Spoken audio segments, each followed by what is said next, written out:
So where we left yesterday? In the middle of business ethics, right?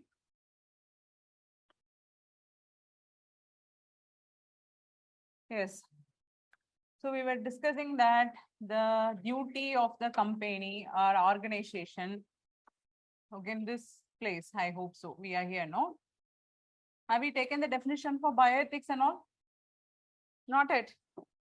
Okay, good. So we were discussing here, like we discussed that what is the duty of an organization, towards their employees. So what they have to, what moral principles they have to follow towards the employees. Then we also were discussing in two angle that at the best, what should be the strategy, and at worst, what should not follow. Okay. At the best, they have to promote. Yes, yesterday we discussed, come on, the employees, they have to act in employees' interest and have to be responsive in nature. Okay, like this, we can add some values which the organization should follow. They should be caring for the employees' wealth and health. Okay, so related to that, you have to mention some points. They have to follow safety measures. Safety gears has to be properly followed in certain, one incident has occurred. Maybe not now, some 2 years before and all. There was a export company, and that the safety gears were not properly provided to the employees. What happened? Many death has occurred in the company because of the carelessness of the organization. Okay, same way, like we have to mention that how the labor laws, okay, are properly followed and working hours properly maintained by the company. Okay, then even the main report in the police organization, what was it? A lot of people, even the police officers, they themselves make a video in the social media, and it is, so what they were saying, what they are telling, what they're reporting. Have you ever watched a video like that? They were telling about the pressures they are facing in the organization, in the system. They are not provided proper leave. Even they do not get proper leave. There is no regulation of timings and all. Because of this, the pressure gets increased. And we also said like how the IAS officers who has been, intellectually strong and emotionally strong, also committing suicides. So these things are repeatedly taking place. So this has to be managed. This is the duty of the organization. So that's why we say about the work culture and all. Then at the worst, it should not affect, it should not affect or hurt or harm an employee, at least if they are not able to provide a best working environment and best social security measures to the employees. They should not hurt or harm the employee, like abusing the employees, harassments to the employees and all. Second, duty of the organization to the customers, how they have to treat the customers, what are the values they have to follow to the customers. Then I can just start like be open, okay, honesty, that is openness. You can also mention openness as a value. Honesty, please write along with me, this and all, I'll not provide notes. Integrity. Okay, so why like this, why we are mentioning like this? You would have known about the popular 2 minutes noodle. I don't know how many of you are consuming still. So there was an issue, no? What happened? Lead. It was exceeding the limit, which has to be followed by the food. In food, you should have only a limited level of certain components, but it has exceeded. Lead is not allowed in the food. So apart from that, monosodium glutamate. That was the major culprit. It was also found in the same 2 minutes noodle only. That and all we cannot expect at all, because everywhere you go, step down, every food stall, they will mix this. Okay. So, but this lead is very harmful. It should not be ingested. It should not be taken. Unless until you take the pencil, bite it and eat. No, the younger days, that and all, it happened without our knowledge. But here it cannot happen like that. So that has to be mentioned, but it was not mentioned. It is not open. And what they has claimed that this is the ingredients list which is there in our food item, that was not properly followed. So no integrity, no honesty, and they are not open also to the customers. So they are alluring the customers by simply faking the packaging details. Okay, So this has to be there. Quality products has to be provided to the customers. Quality. That is very important. If an organization, if a brand is trying to give out its product, you would have seen that certain brands maintain it. The quality is important for them. Although they are not going to get much margin, but they will always maintain the quality. Okay, because here comes the corporate governance concept also. We'll be learning. All this is connected with that only. Okay, then responsibility. So there are certain organizations which try to recall the products. If there is some faulty products which they have, some fault which occurs, especially in automobile industry is very, before even COVID was going on, some popular brand has recalled some of its product because there was some small fault in the manufacturing of a car. So it doesn't affect the performance of the car and all, but still they recall those products because this is what called as responsibility. Same accountability also. Even if somebody, the customers are questioning, there will be something in the product itself, they'll mention customer care. How many of the product will support it? Have you ever tried reaching these people? Except a few, where we want the service to be done, especially like mobile or something, we just call it because it's a huge money we are investing. Unless until like we don't care at all. We never tried it. No, we never call them and ask them why this is so-and-so fault and all we are seeing here. We never reply. We never do it in that manner. But there are some people who does it and they don't get proper response for that. Accountability is lagging. So these are the things which organization has to maintain towards its customers. Okay. So this is also very important for them with respect to maintaining the customer base. This we will be studying in corporate governance. Okay. Like this, you can add much more values to the duty of organization to customers. Then suppliers. What is the duty towards suppliers? Huh? Who suppliers? Who are providing the raw materials. Yes, who are providing the raw materials to an organization. Okay, they are called suppliers, right? And what type of relationship this organization has to have with the suppliers? So what are those values they have to maintain with the suppliers? Anybody?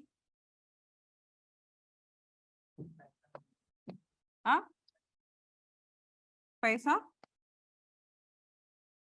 Be fair.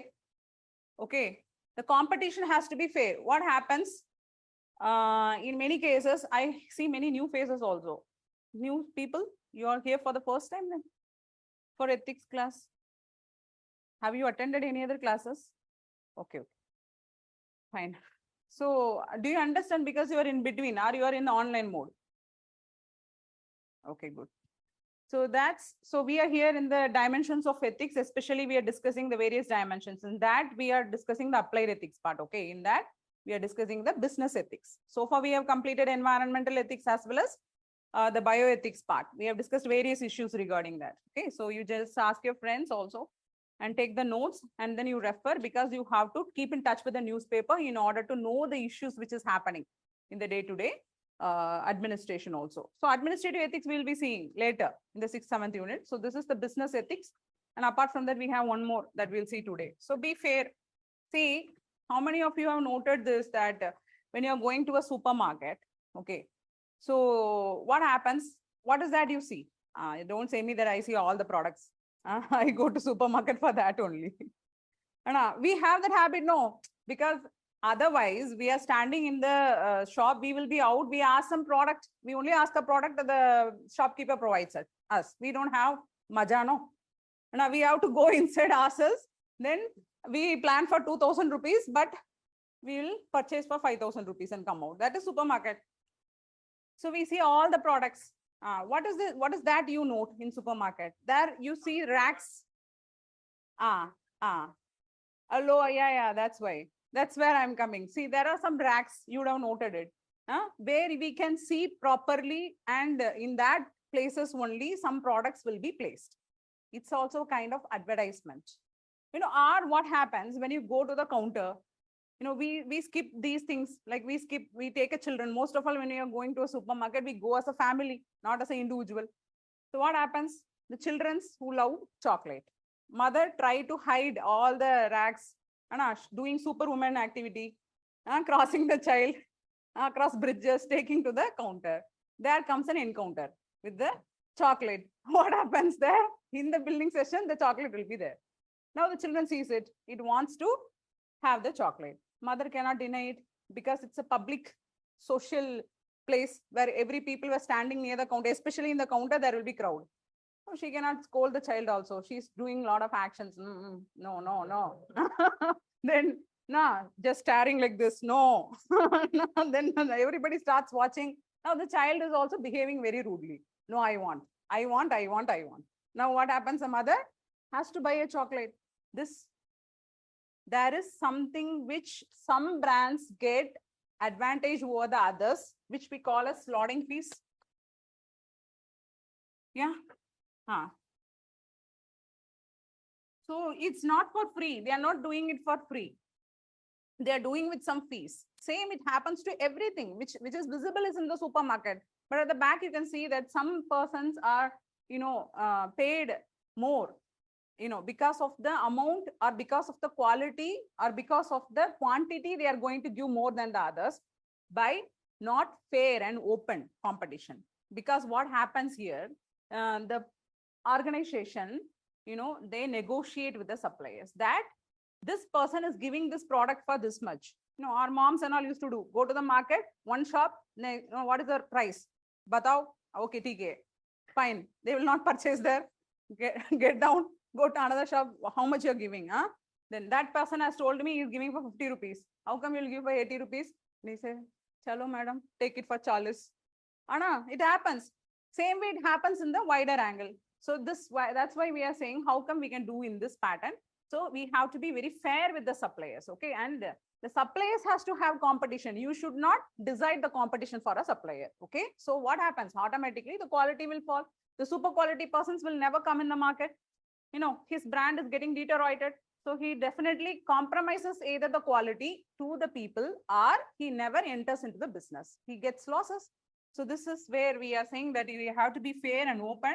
And second is that another ethical question also arises here, that can an organization purchase a product from a supplier that he is giving it in the reasonable price, and if it knows that the supplier is employing child, okay, so encouraging child labor, or they are not having proper policy for women, no employment, equal opportunities for women in their organizations, or they are not following proper labor laws, okay? So even though after knowing that, is it ethical to purchase the product from these suppliers because you are provided the same product for less amount? Is it ethical? So these types of questions also arises here.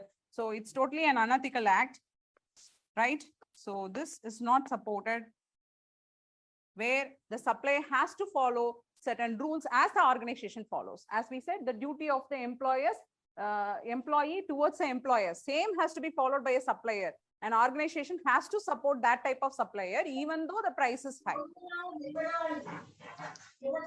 Anything you want to share? Friend, off your mic.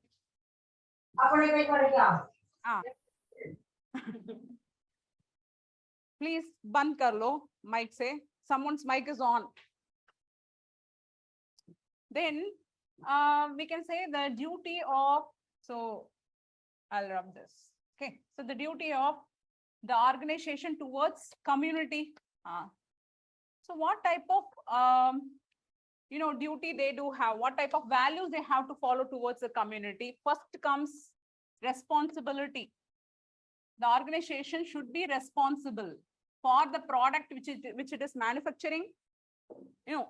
Not only it has to target the customer, but it has to also many lovely faces I'm only seeing today. In between, what happened? Functions.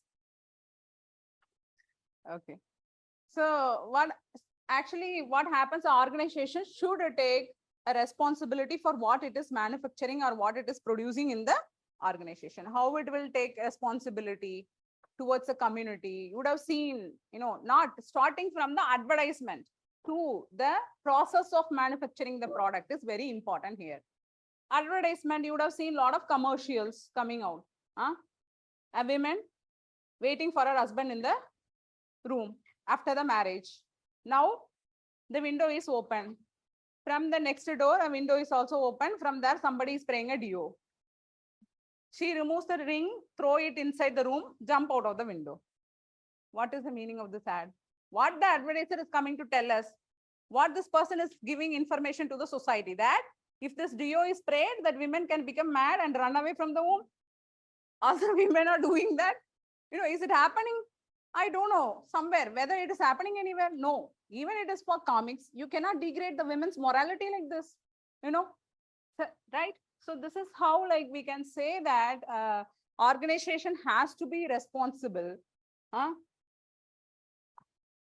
So I think she has got straightly from the bathtub. Your hair is wet. It's winter, dear. You get cold. No. Superwoman. I thought there is rain or something because she's entering in this pattern. Okay. Take care of your health because you may get cold because it's winter, no? So responsibility, then you should have, not only that, starting from the advertisement, the way you manufacture the product, you don't have proper disposal mechanisms in your organization. You are disposing the waste inside dumping the waste in the society at the lodge, community at the lodge. You would have seen a lot of issues, especially the Vedanta group. How many of you know that became a big issue, no? Where the police started shooting the civilians. You'd have known that even a lot of film was made to mimic it. Yellow color shirt they will wear and they will come and shoot the civilians. What happened in case of Sterlite? You don't know, Sterlite issue. How many of you know? We are in India only. There it's a small place called Tuticorin. It is also in India only, no? So what happened there? Very nice. So who is from Kerala here? Very good. So is it in Kerala? Where it is? In Tamil Nadu. So Tuticorin issue, type and see. You should write this and all here in your ethics paper. So it's not for comics and all. When you're writing an example or illustration, you have to bring this issue. So what happened in Sterlite?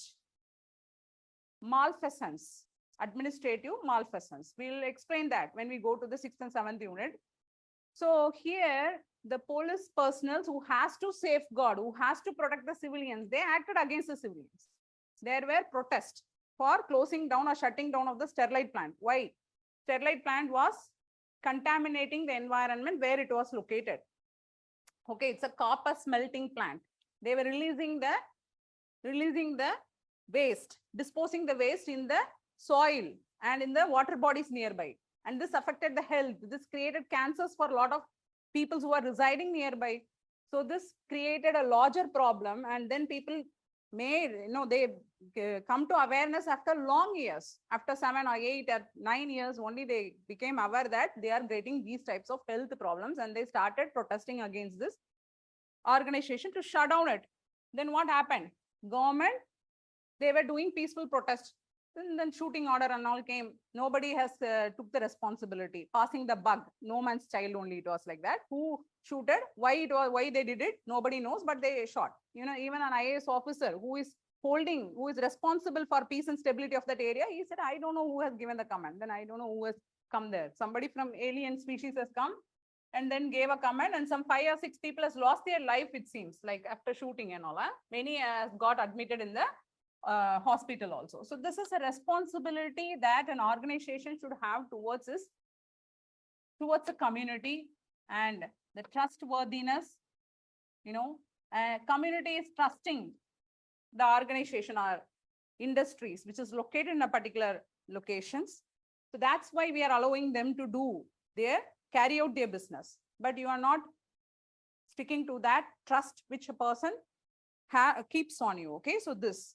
And Again, integrity principle. All the values has to flow within this. The integrity, the topmost principle, organization should have towards the community. Okay, so it should follow the proper rules and regulations set up, and including the customs and tradition. You cannot go to a strictly traditional, community, and you can place an organization and you can ask your employees, you can come in any way, 2-piece also.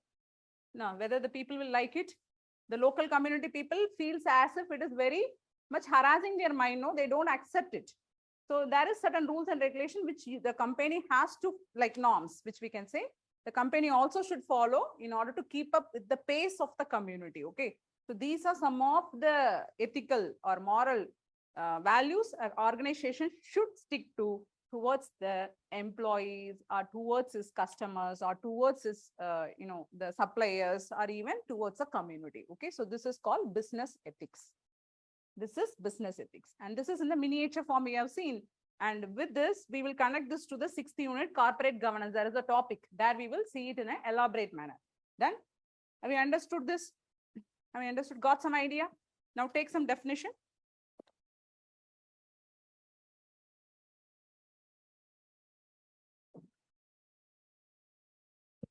Where we have stopped. Bioethics we have not taken, no? Take down that definition first. Already done. Taken. No? No. I remember as I have not given the definition. Not. Yes. Bioethics. Write that. It's a subfield of ethics. Bioethics. Now we are writing the definition for bioethics. Okay. Bioethics is a subfield of ethics that explores the ethical questions, explores the ethical questions related to, life science, okay? Ethical questions related to life science. Done? First definition over, second definition. Life science, okay? So you write Van Potter, Vanpotter. Potter. His name, what do you want? Should I repeat the definition?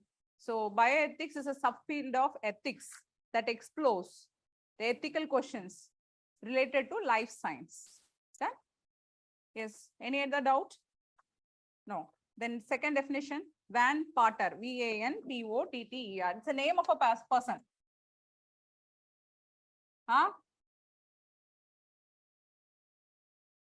What? Any doubt? Where? I don't know.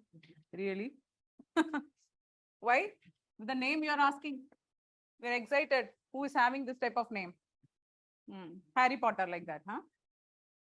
So Van Potter, in 1971, coined, okay? In 1971, coined the term bioethics. So 1971, coined the term bioethics. Okay. Stating that it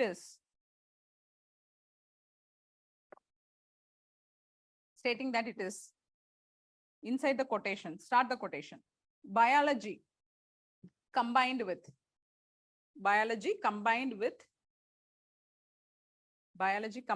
diverse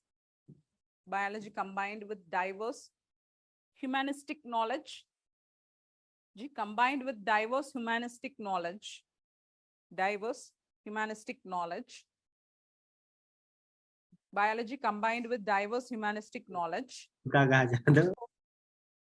Forging a science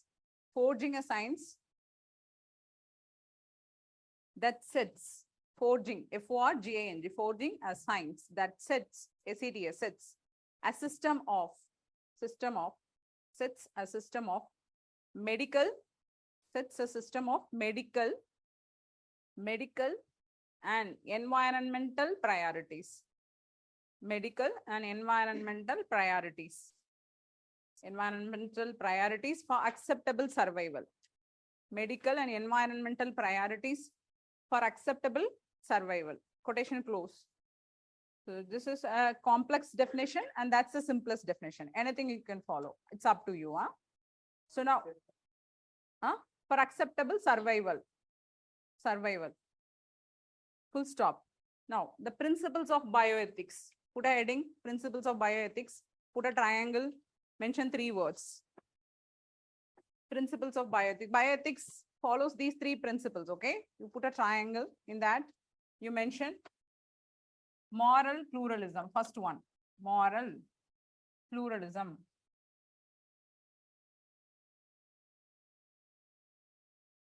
Yes. Then write what is moral pluralism. Moral pluralism. Just write. According to it, put a hyphen and write. According to it, people, according to it, people not only hold different moral values. Not only hold different moral values. Not only hold different moral values, comma, views. Moral values are moral views. Okay, so views. V-I-E-W-S. Views on topics. Moral values, comma, views on topic. Comma, but work out different moral framework. But work out different moral framework and different moral framework and with different moral methodologies.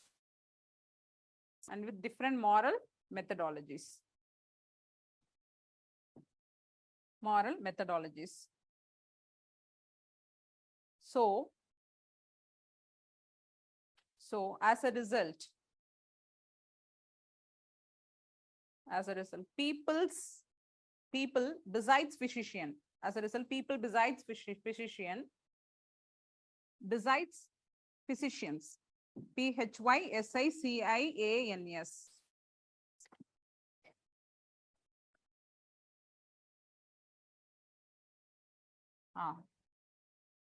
Besides physicians should be involved in medical decision making. Should be involved in medical decision making. Okay. Involved in medical decision making. Done. Then you write another concept. Beneficence. Second.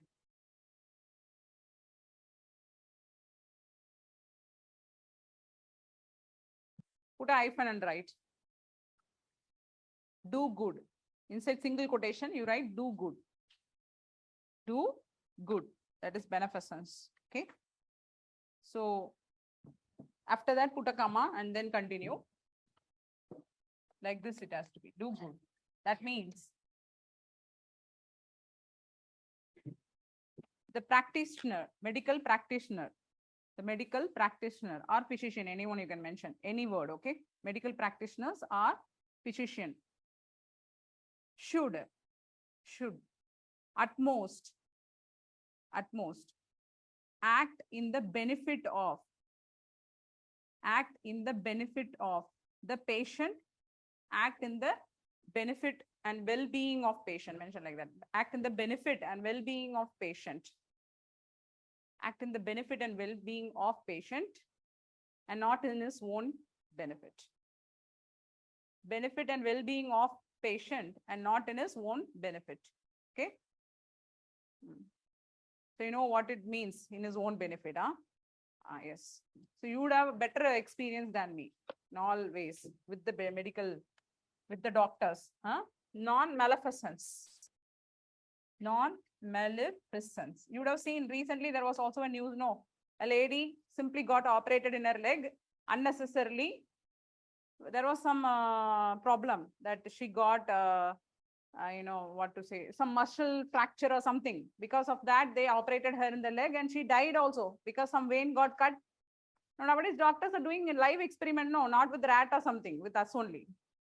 Even same happened to me, but God's grace was there for me. I skipped this, same. Glass was there. They told I have to operate the leg.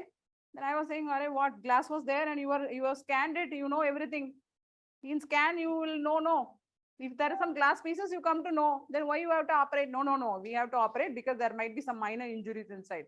In future, you don't come and tell us that, and we have to take your leg. Then how will I accept? Then I said, okay, please operate.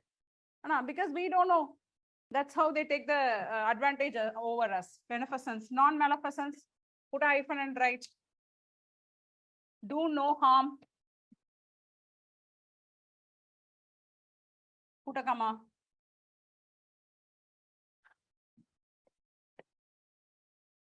Here, the medical practitioner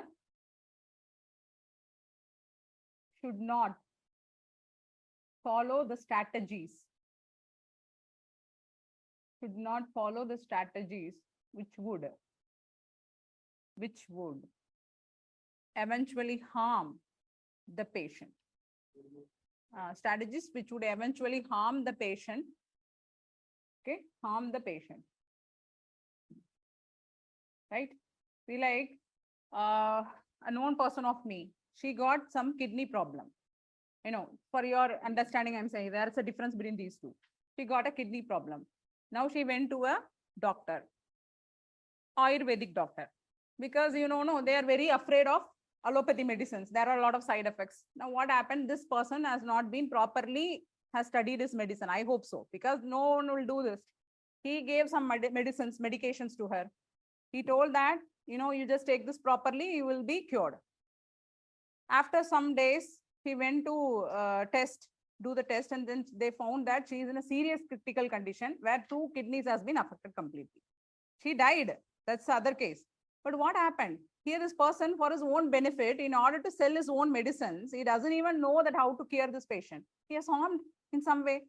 No, so this and all is called non-maleficence. We are creating harm to the patient. Same way only, some doctors for profit, they are suggesting some medicines, okay, in the market because they get margin from the pharmacist.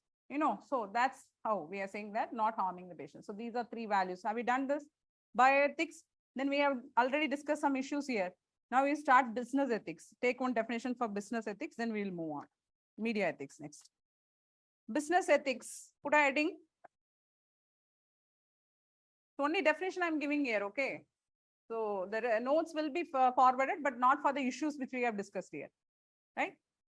Business ethics is applied ethics. It is a form of applied ethics. Business ethics is a form of applied ethics. Full stop. The form of applied ethics, full stop. It is the application of our,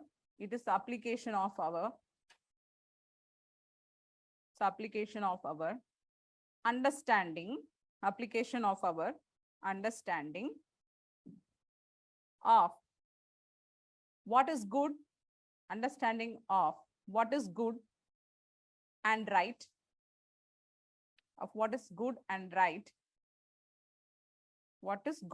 right, to that assortments, to that, ASSORTMENTS, to that assortments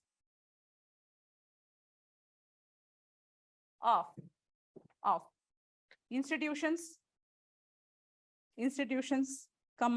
technologies,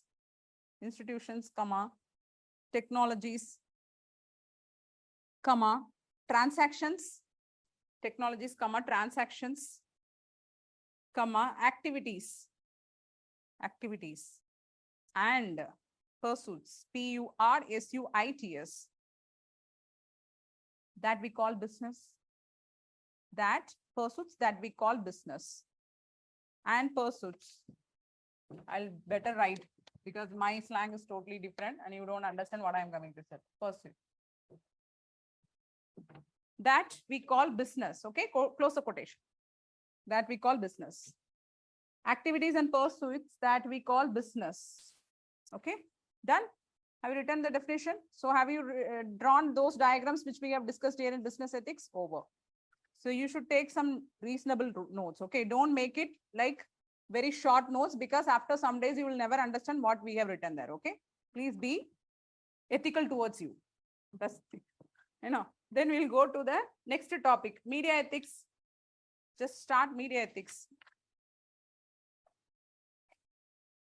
Assortments means like, it's like, anybody who knows what is meant by assortment, like classification, I think so, no?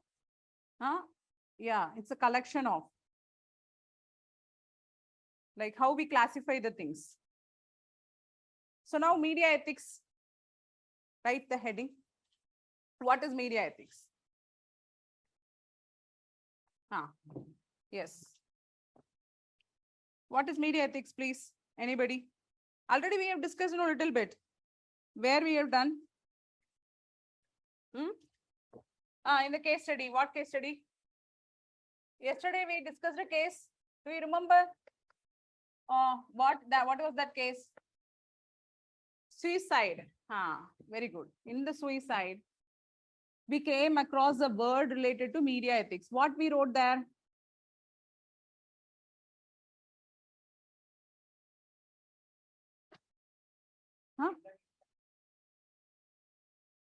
So it was related to responsible media coverage. Do you remember that? What was it? Because the medias are making some cover stories. Okay, so we mentioned this word there. Here in media ethics, we are starting with distorted newses, tainted newses. What are the ethical issues related to tainted or distorted issues? Media ethics. Okay, so we can draw a diagram like this. We'll start like this. One by one, we'll discuss the point. We'll move on. Ethical issues. So I don't have space. I'm just saying why you write it. Ethical issues. Make some big diagram. Then only you can write inside. Ethical issues related to tainted or distorted media. Tainted or distorted media. That is, the news are tainted. No. So it was not presented with honest facts, true facts. That's why we call this as ethical issues related to tainted or distorted media. Okay, mention that. So what are the ethical issues we are facing? When a media is not function properly, when it is not properly functioning. As we also said that media is the fourth pillar of democracy. So it has to function in the same way how a democratic government is functioning. Okay, if it is not functioning in the fair way, if it is not functioning in the honest way, if it is not following some principles, ethical values, then what will be the problems we are facing? That only we are going to discuss. John, first point, mention this first point. People are in serious danger. You are going to write in media ethics. There is nothing to discuss. Only the things is that things has to be presented in the transparent manner. On the other hand, some media does not do it. Okay, they hide the information, they manipulate the information and give to you in different formats. So what happens? There are certain issues which we are facing because of this. That only we are going to mention, the ethical issues. First one, people are in serious danger of being led astray. People are in serious danger, okay, of being led astray. EAASTRAY. Okay, led astray. People are in serious danger of. People are in serious danger of being led astray. ASTRAY. ASTRAY. Okay, you write as a single word. Come on. Led. LED means what? It is led. LED. Okay.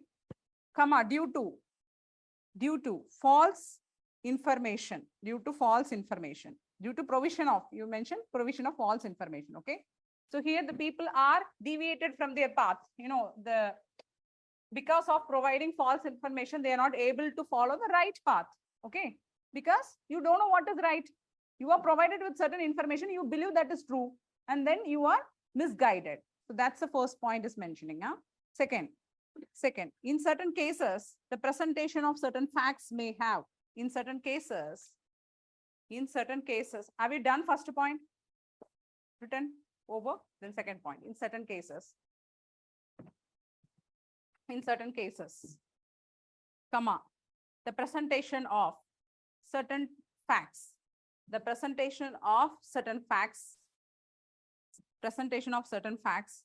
may have negative impact on the society. Presentation of certain facts may have negative impact on the society. Full stop. Underline that negative impact on the society. What it means. Do you remember that case study now? What that case study was about suicide. They're doing cover stories. It is true only. What has happened is true. They are presenting it in the same way. Now it is going to create a negative impact on the society. So here the media has to be responsible in certain way for the way it is producing and, presenting the facts to the people. Something should be hidden from the people. It should not be presented carelessly. Okay, so that's why we are mentioning that negative impact on the society. Hence, social responsibility of media is questionable here. Hence, social responsibility of media is questionable here. Full stop. Questionable here. Full stop. Third, questionable here. Third, one cannot. Questionable here. Full stop. Have you done the second point? Third, one cannot think correctly and clearly. One cannot think correctly and clearly. Okay, think correctly. CORRECTLY and clearly. Okay, yes, and further, clouded by CLOUDED. This Saturday or Sunday you will be writing exam, no? Class test. Sunday or Saturday? Sunday. I don't know how many of you are going to write. Huh? Just try. There's nothing, no. Somebody is going to hold you or do something. Punishments. Stand up on the bench. Got only 1 mark. Get out of the class. Something going to happen like that? Face it. No, first time. Face that. Okay. I want more people to turn over to write the test. Just submit the paper. It's going to come to me. Now I am the one who is going to correct. So it will be a secret between us. I'll correct your papers. I'll not reveal your marks and do anything. As the teachers do in the class test. One cannot think correctly and clearly and further clouded by wrong opinions, attitudes. Clouded by wrong opinions, attitudes. Wrong opinions, attitudes. And eventually the conduct. Okay. Eventually the conduct. Underline that. So this is the main culprit. We already told that people's opinions, attitudes, and eventually the conduct. So in attitude, you will study this only. Have you done? Written? So what happens? First, if we are thinking clearly only, if our vision is clear only, we'll form a better attitude. When we are forming a better attitude, then only we will have a positive way of clearing that problem, which is in front of us, which never happens to us. That's why in the previous 2 years questions, they asked a question like anger, intolerance. We would have ever studied that, impediments to human action. In that, we have already seen that uncontrollable emotions. How this is happening? Because of the information which we receive, the false information which we receive. As we saw that how the lady in the mongoose story, the lady is clouded by her vision because she does not receive the proper information in that case. She misinterpreted the situation. She saw the mongoose with the blood and then misinterpreted the situation. Same thing is happening to us.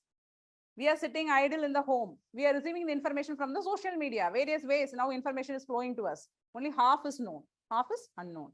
Then we are same way, like how the lady has killed the mongoose. We are also killing many people, mentally and physically also. It happens. So this is what we are saying, that clouded by wrong decisions and all. The next point, complaints about too much violence. Complaints about too much violence, lack of educational and religious program, lack of religious programs, educational and religious program, too much violence, lack of educational and religious program in child programs, especially in child programs, lack of educational and religious program in child programs, which affects children's health, which affects children's health, comma, character, children's health, comma, character and education. Children's health, comma, character and education. Okay. So what happens? Many cases, even in children program, even children cartoons, now you can see that there's some two people will fight and you see blood. You know, even in video games, you can see you are taking one gun, moving forward, killing everyone. It's like mentally you are prepared to kill someone. You're not having gun, so you're not doing it physically. If you get the gun, you will do it physically also. Come, let us try once. We are trying in the video game. So this type of mentality is coming to people, especially to the children. You would have seen a cartoons. It is like a matured cartoon, which an adult has to watch. Children are watching now. You know, the way they talk and predict things. Now they are doing it in the family also. They're coming and asking to the mother and father that, you know, so you are not talking to me because you don't like me. You know, whether I have born to, you have stolen me from the hospital and come here. These types of questions are coming out of the children's.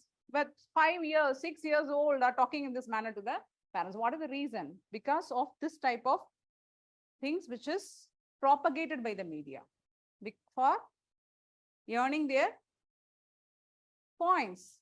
You know, so they have to get, in order to keep in tempo, they are propagating these types of programs in their broadcasting these types of programs in their media. And what happens is eventually affects the children's mental health, moral development, which is very important. Like how a children is growing physically, mentally, moral growth is also important for a children. That is not happening with child. Okay. And even with adult also. Nowadays, adults are watching cartoon than the children. The next point. It hits the people's democratic way of, so that is the main aim or motive of media. No, what is the media's aim? As the fourth pillar of democracy, it has to propagate a good thing to the people. But what happens here? Next, it hits the democratic, it hits the people's. Next point in that. So we have come till this 4 points have over. 4 or fifth point? Fifth point, then you mentioned. It hits the people's democratic way of, it hits the people's democratic way of life. It hits the people's democratic way of life, comma, democratic way of life, comma, which depends upon the existence, of democratic way of life, comma, which depends upon the existence of free agencies, of mass media, free agencies of mass media. Okay. Should I repeat or over? Over. Next point. Last one. Unwanted advertisements. Underline that. Unwanted advertisements. Previously, what happens when there is some, scene in the film? Family will watch like HBO channels and good movies are going in between. There will be some scene. In our time, I don't know nowadays how people are. So what we do, there is some close scenes between a hero and a heroine, and we take the remote. As if the parents are not watching, then we, if parents are not there, we used to watch. That's a secondary thing. But if they are there, then we have to behave more morally, see my child. Then what we have to do, we have to shift the channels. When we are shifting, there comes advertisement. It is very worse than the film. We think that, okay, we will skip this scene, we'll see the advertisement. Then advertisements are more harsh than a scene, and it's like a lady going with a man, running away with the man. Then parents will see like this, okay, you are also ready, huh? Then next one, right, unwanted advertisements. Put a hyphen and write affects the people's mentality. Affects the people's mentality, especially the child. Advertisements, put a hyphen. Affects the people's mentality and mental health. Okay. Especially the children, because children are not informed in various ways. They don't know anything, especially the children. Okay. Full stop. Especially the children. Done. These are some of the ethical issues we are facing related to the media. So what is media ethics then? Now let us draw a diagram for media ethics. Definition only. We are drawing a diagram. Yes, you can talk for 2 minutes. And I am also seeing like some students are also very, very, very, like a, what to say, super duper man. Not Superman, super duper man. How? They are writing with one hand here. One hand they used to type. Left also working, right also working. Very, I'm astonished to see those types of behaviors. Huh? So what is media ethics? It's very hard. No, you have to manage both sides. Media ethics. Very talented also. Come on. Don't take it personally, but I am saying that it's a talent here. Please develop that. Show it in your studies also.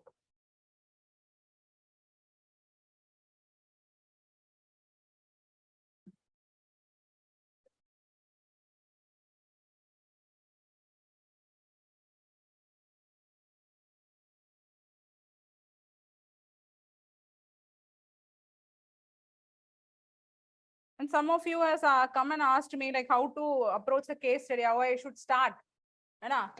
How you should start a case study. So this type of question comes with you, all of you. I've already done 5 questions for you. I already given I have given a layout. No, I have given a framework for you, how you have to work on it.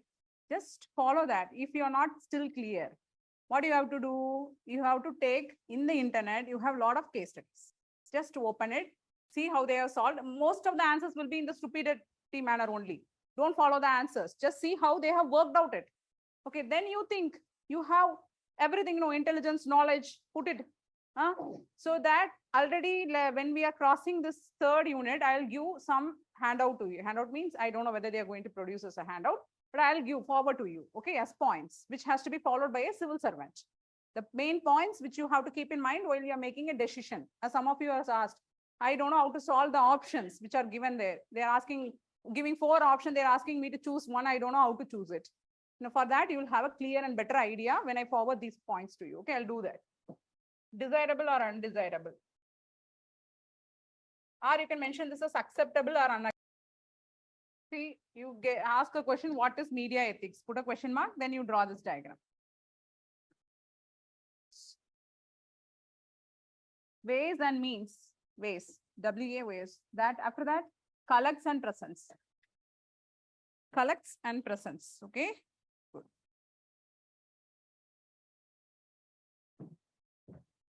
This is the definition for media ethics. After doing that, tell me. So when you need a break, 3 hours class, you will ask for a break. Or you don't want break. 11:30. 11:30, then I will go home, no? After that, 12:30 till 12:30 classes there. You need for 11:30 and 11 o'clock. It's up to you. Tell me one time. 11 o'clock. Okay, good.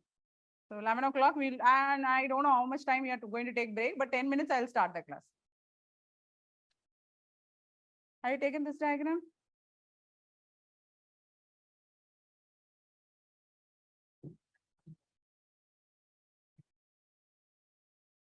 What? That the media, the ways and means that the media uses, you can also use this.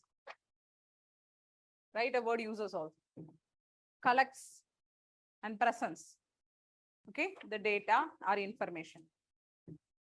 Shall we move to the next? Done?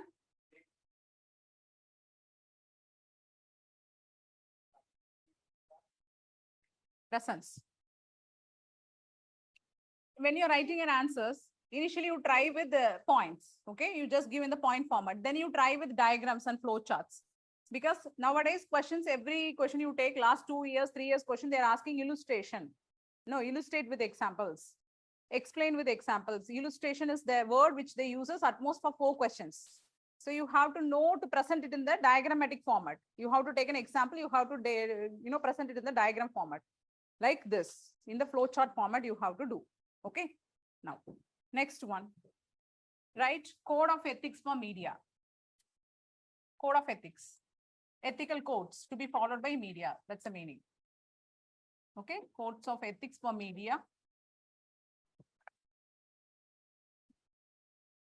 First one. Responsibility. That will be the first one every time. Responsibility. Social responsibility of the media. The newses the information which they collects and presents to the society should not harm the society or should not negatively impact the society. That is why we are giving responsibility as the first code, ethical code for the media. Responsibility, put a hyphen. Put a hyphen. If you want, you can add this point along with the responsibility in order to attract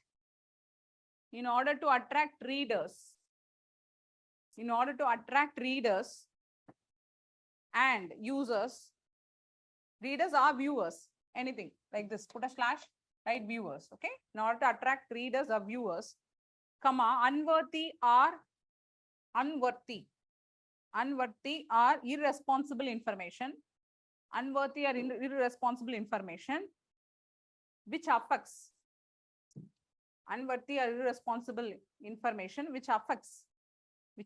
public welfare, should not be displayed.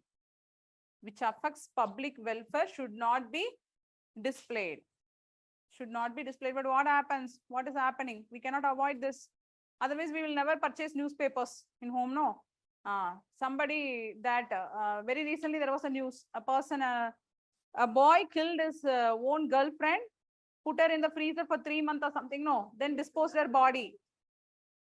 And he is not a cannibal. That's the other thing. He was storing that body in the fridge and he lived there. I don't know how he did it. So these newses are there in the front page or in the pages. It's very visible font. You can see, they have given covered exclusively. Done. But on the other hand, we don't know how many scientists are residing in India. What are they discovered so far? What is the discovery which is going on? We don't know. We know about the sports person. We know about the film stars. Have we know about the real heroes of life? Never. Even an IAS officer, honest officers are there. We never know about them. We only know about the corruption which is happening. And then, films are made, and now it is made in such a way that it is creating a negative impact on the people. Like you would have seen now movies like Pushpa and all coming out. You can also go into the forest, cut down the endemic species. Export. In China, you will get nice money for that. Second, responsibility. So this is the responsibility a media has to take towards the society. Freedom of press. Second, ethics. Second ethical value. Freedom of press. Freedom. Okay, freedom is the value. Freedom. Put a hyphen. Why we are mentioning about freedom? Zindagi, no. In Hindi, what it means? I'm sorry, what is that word for zindagi means what? Life, okay, good, sorry. The azadi, then. Azadi means freedom, okay, good. So azadi, what is it? Why we are saying freedom for, we want freedom, why freedom? They're saying no, because there is a lot of influence and interferences in the work of press. As we said, press should be free from all ties, especially the political peoples. They are putting the influence on the press. They themselves have now started newspapers. Previously, they used to influence a newspaper person, media persons and all. Nowadays, they're having their own channels. And what happens everywhere? You can see only these people's cutouts.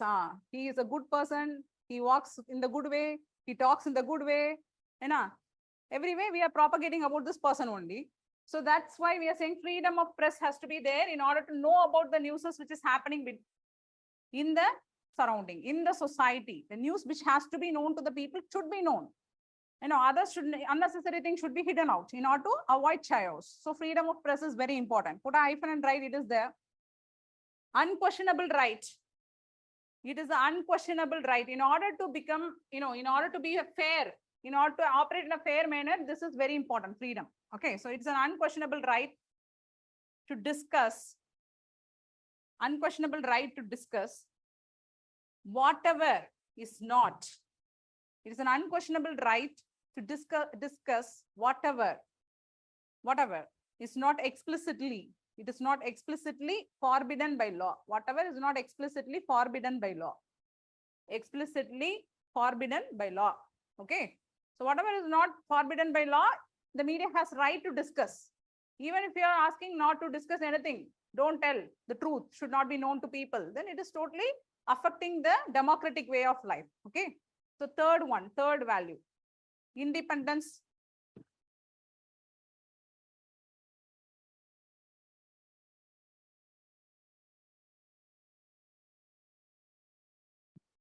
Independence.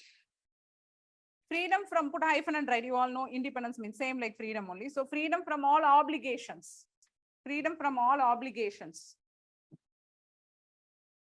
Freedom from all obligations. Should I repeat anything? Freedom from all obligations except that of. Except that of. Freedom from all obligations except that of. Except that of. Faithfulness.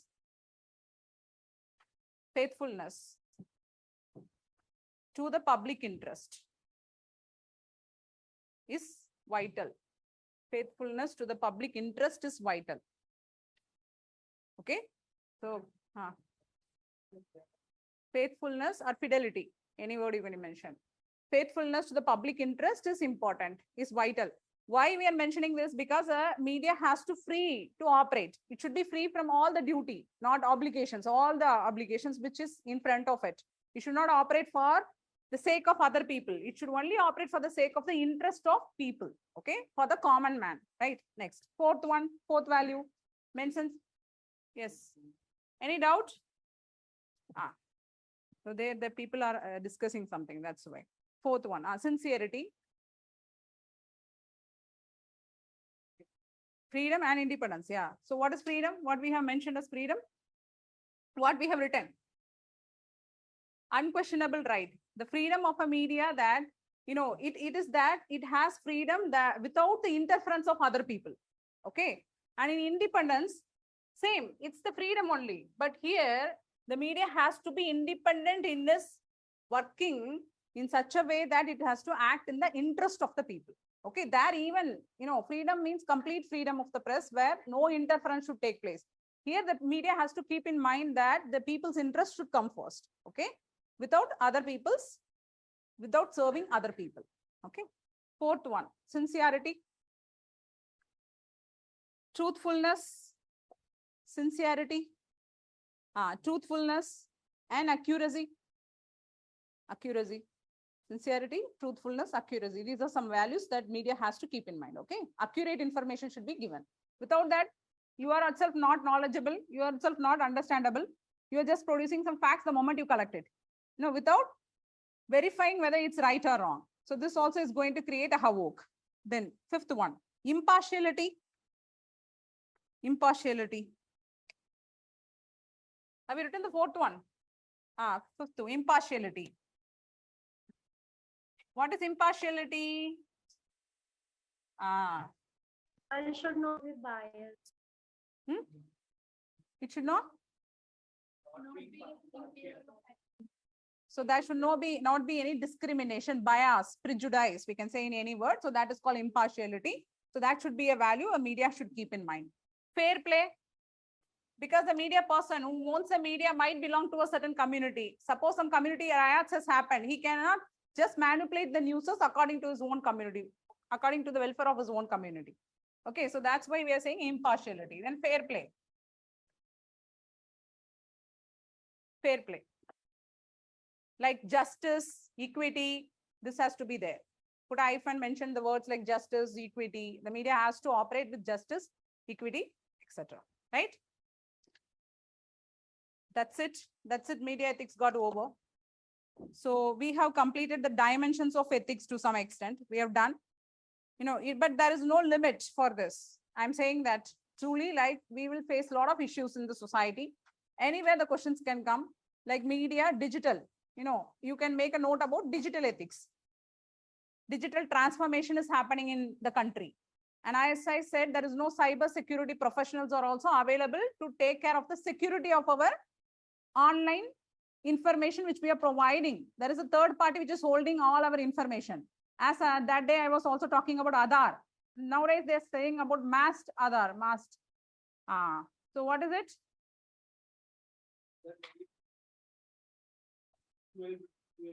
Digit number. First or last 4 digit can be given. That's something like that they say, no? So what is? First digit are crossed. Okay. So that's masked Aadhaar. Fine, fine. I also come to know recently that there is something option called masked Aadhaar, because yesterday I was talking to a bank person. Fine. Now we'll start a new topic. So like this, you can make new ideas from the newspapers. Don't deviate from the newspaper. Any questions which is going to come from the newspaper only for your prelims also. Okay. Yes, any idea you want to share? Now students, because you collect more information than me. Truly, because you are interacting with people, no. You are interacting with lot number of students, your seniors, one who are preparing, then you get more information. Share it with your friends, okay? Information can be shared, right? That is important, and that also brings a healthy competition for you. So what happens in prelims also, don't deviate from the newspaper, old question syllabus. 3 are your mantras, keep that in mind and work accordingly. Even in ethics also same only. Ethics also in the syllabus, you have to find those topics, and those topics relevant information should be known. Then you can answer any questions, okay? So now we'll move to the next topic. What is your next topic? Ethical issues in private and public organization, in relationships, right? That we'll put up in the last. That has to come along with ethical dilemma and conflict of interest. When we are doing it, we will do that, okay? So now we'll start with the next topic called human values. Is it so? This one you know. Human values. Lessons learned from life and teachings of great leaders,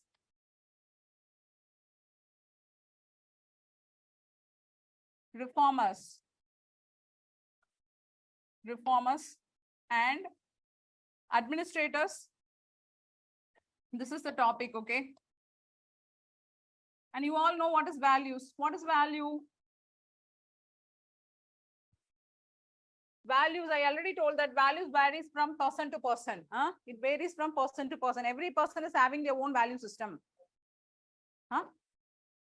Reformers. Very worse, no? Reformers. REFORMERS. Okay, my handwriting is very worse. And administrators. Okay. Done. So what is values? Already we have discussed a lot number of times in classes. What is value? We all have a value, no? We all have values. We all have value and we have values. We have intrinsic value and we have our own value systems. So what are values? Values are principles which we have in our life, which make us, which tells who we are to the society. How the people able to know about us? Through the way we are behaving. We are behaving in certain way related to the principles which we hold. These principles, these values, as I have already mentioned for you. Do you remember this diagram, the cultural iceberg diagram, not ice cream, iceberg. This will be looking like ice cream only. Iceberg diagram. Do you remember this? This part is the behavior part, which is known to the society. Society knows about us only through this. Okay. And here comes the attitudes, values. Okay, so this is going to affect in this manner. We know this flows in this way. So there is an impact of our value systems on our behavior. These values are got through various ways. The moment we are born, how we are developing our physical body, how we are growing physically, how we are growing mentally, same way we are also growing morally. And this takes place. This inculcation of values. We call this as inculcation of values or imbibing values. How it happens? It happens from our close peoples, the peer groups, families, friends, okay, society, educational institution, ... So now this, and this also includes media. Now only we discuss media also. So here nowadays, because they are taking the major part, and the family and everyone. So now here attitudes are formed and attitudes are impacting the behavior which we are going to expose to the society, right? So values are designed in us, we can say like that, and you are continuously designing values within us. We are continuously acquiring values from outside. We are modifying the value system which we possess now, and we are changing time to time, situation to situation, age to age. It is completely changed. Sometimes some values are stable. This was asked one time as a question. Casually we are talking like this, that some value stays as such. Since we are young, we have that value. Till we die, we possess that same value. It never changes, but some values keeps on changing based on the experiences, based on the exposure which we have with various places, with various persons. Okay, so these values are called individual principles. It decides, prioritize our goals in our life. Okay, so what are human values then? So we know what is values, right? So everything, starting from an individual to a country, everything has its own values. Even you take India, you would have known about the relationship between India and Bhutan. The beautiful mountain country, you would have known. So very long back, our PM, Mr. Nehru, went there. Okay, it was around 1958. So he signed the Treaty of Friendship. IR, you have studied a bit. Some of you have done it. Why pale faces? Not yet started. Huh? Little bit. Thoda may. Huh? I can. Okay, fine. You know a little bit. Fine. You connect this. Then there was a project related to Bhutan. The project called Dantak. Do you know that name? Dantak. Dantak.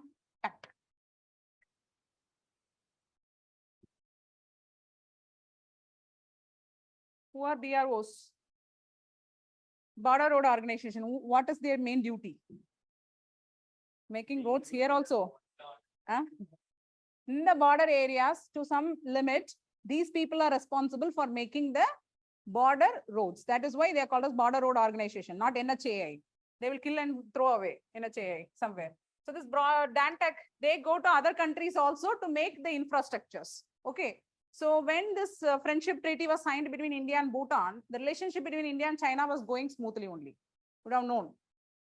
So what happened after the project Dantak has started in Bhutan, okay, with the capital headquarters as Diostang. There our BRO people went. You don't know how they work with uniform.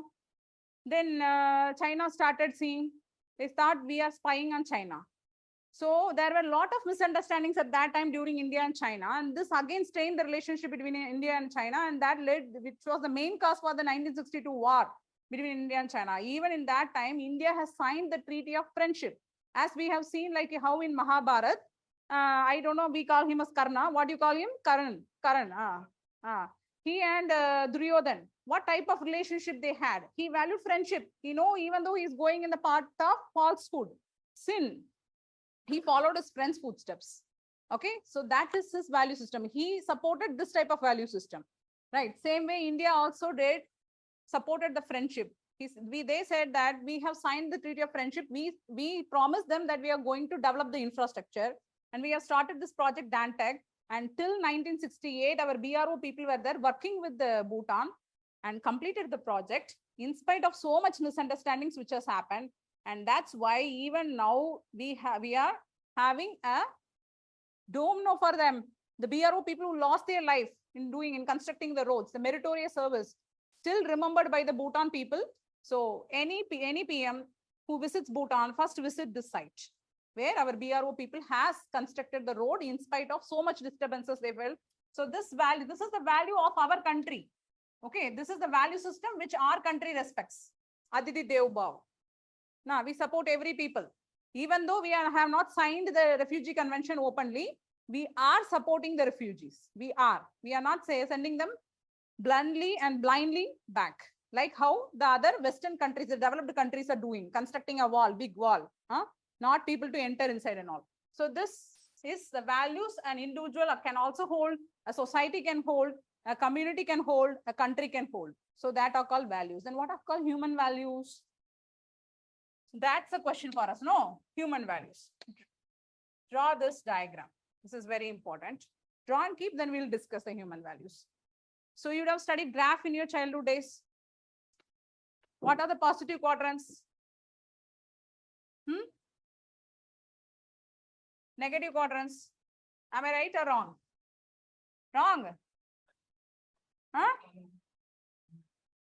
So here also plus only then. This is negative, no, negative quadrant. This is positive quadrant. This is negative quadrant. I think so. Anna, I became old. You are young, Anna. Tell me. I only completed college and some are also in school. Anna, so please tell me, some online students also will be in school. This is positive quadrant. Huh? So here we can put a human being like this.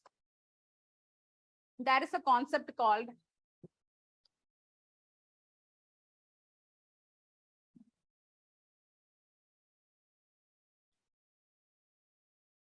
what is this? Yin yang, Anna? White and black. White and black. It's this concept is there in the Eastern countries. They call this as yin and yang. This we give another name also, dualistic monism.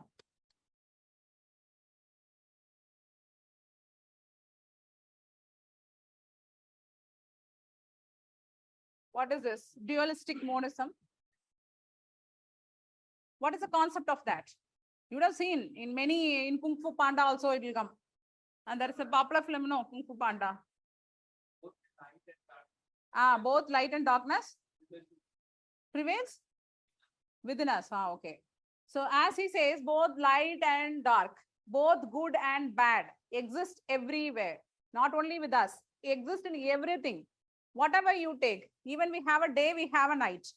Same way in every works systems which works within this universe has good and bad within it. That is called as dualistic monism principles. Okay. So this applies to a human being also. Every human being has good character and bad character with them. You cannot say, no, madam, I am completely Gandhian. No one. Now, even Gandhi cannot tell that. Even if he is here, he will say, no, I am not completely, a good person. I also have bad things in me. There are something bad which cannot be spoken out, which can be spoken, but which cannot be avoided by the person. So that is called the mix of both. That's why we have put a human here. Okay. And when a human starts moving in this way, he acquires more positive values with him. The positive, this brings in more positive attitude. Okay. And these are called as human values. We have done till this.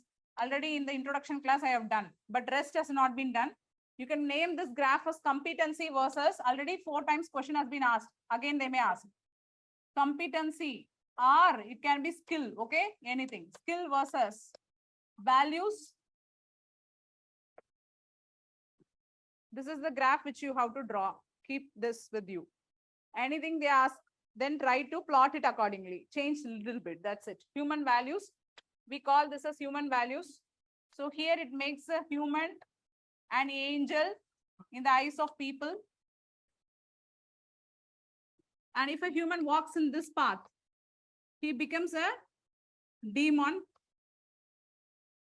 We'll draw big tail. Our devil, Satan, anything you can mention. But nowadays it is not the case. Huh? So this is the way that the people move. If they are moving in this path, then they become like this. If they move in this path, it's like this. Still this we have done in our intro classes. I don't know how many of you remember. So this is called the D values, okay, are the dis values, are the undesirable values in the society. Undesirable values, okay, which is prevailing in the society. Done? So human values. Back, then we'll start with human values, okay? Shall we start? Over 10 minutes? 10 minutes over, no? Okay, good.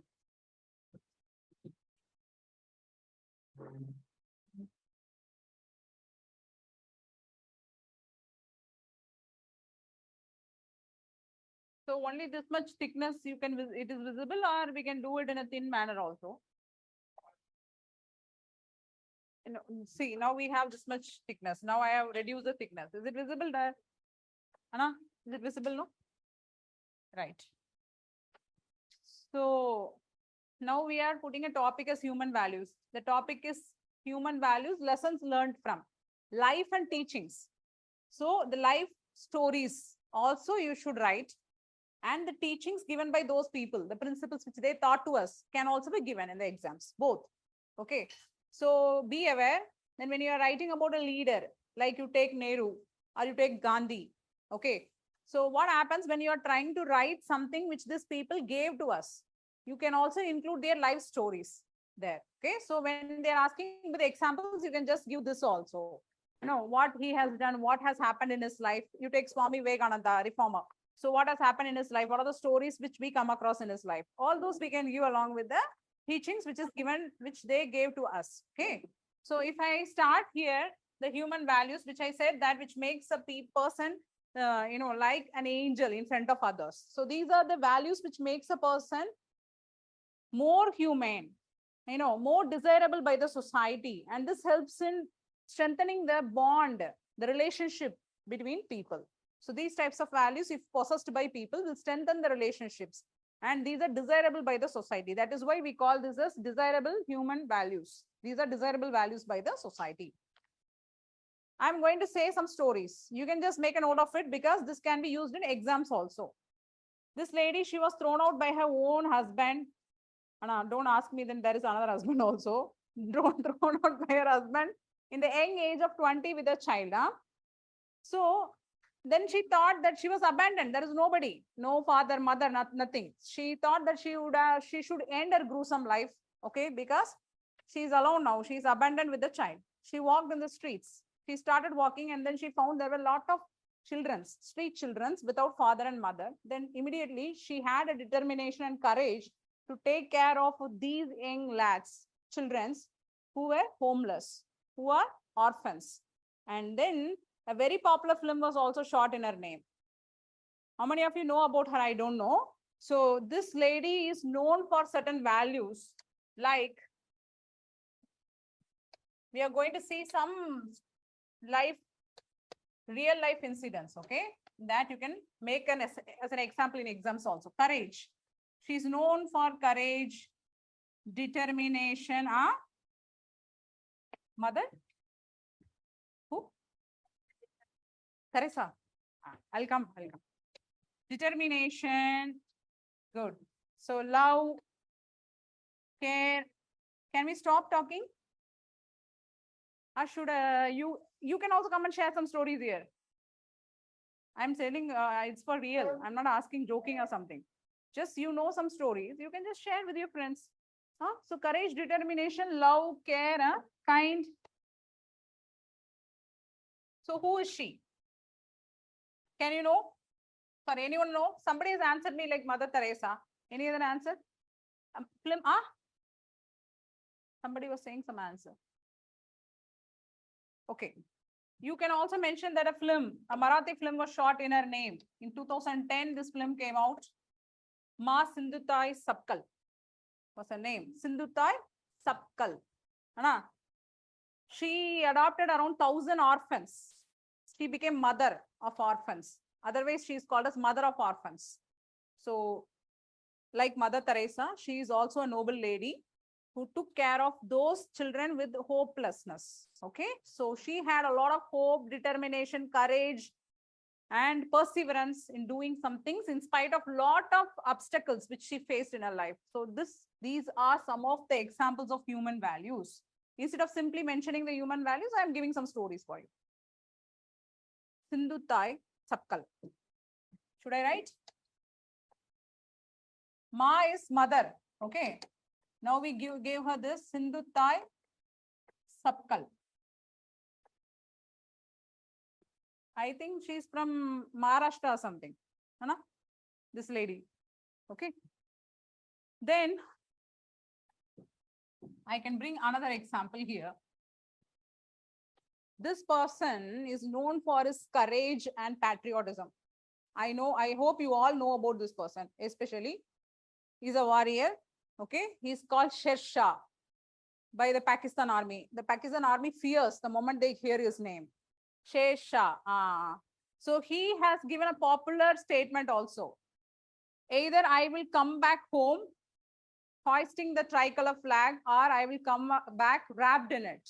So what type of courage and patriotism this man has? Dedication, courage, patriotism. So either way, I'll be back home. This is what the words he has delivered to his wife. Okay. So again, I can say empathy also. He has lost his life because of this only. They used to say. So this man, everybody know about him. Captain Vikram Batra. If you tell to a soldier, he will never sit in his place. Anna? So he respects, these people respect this person in such a way. Okay. Then we can bring an example like this.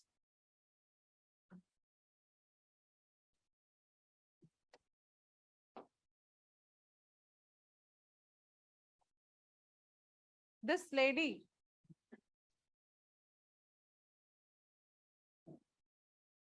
is known for a simple statue, kind words, benevolence, warm smile. So what happens? So when I describe, you have come up with the answer. So what lot of incidents has happened in her life.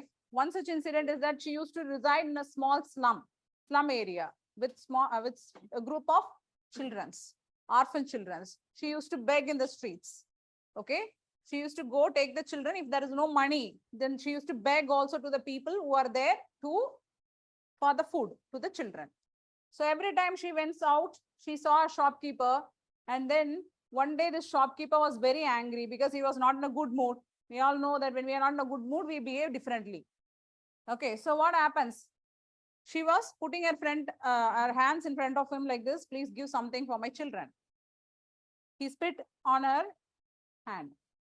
Now nowadays you do it for a beggar who is there in the street. He's coming in the signal now, asking, give me some rupees. He will bang your car. He will say, I am having a posh car than you. Now you fool. How dare you do this to me? Huh? I have heavy money in my account. Anna, who do you know who I am? I'm the young entrepreneur. Anna. So this lady silently was, Anna, she smiled with a smile. She was rubbing her hands in the sari. Then she put forward her hands again and she told that, kind heart, you have given something for me. Give something for my children. So see such a lady.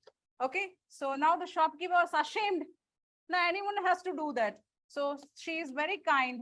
She is simple, known for simplicity. Okay. Love. Love means her. She means love. Care. Compassion. Compassion. Okay. Tolerance. These are some of the human values which we have to learn from the lives of these people. Okay, she is none but Mother Teresa. Right. So even we can take some administrators also as an example. Any administrator you know? What is this? You are going to become an administrator. You should know more about them. Huh? You should have read newspapers, in cover articles. Nowadays, they themselves are putting up in packets. Bringing a video behind them, asking to shoot and forward it in the social media. You can know more, no? Miracle Man of India. Who is he?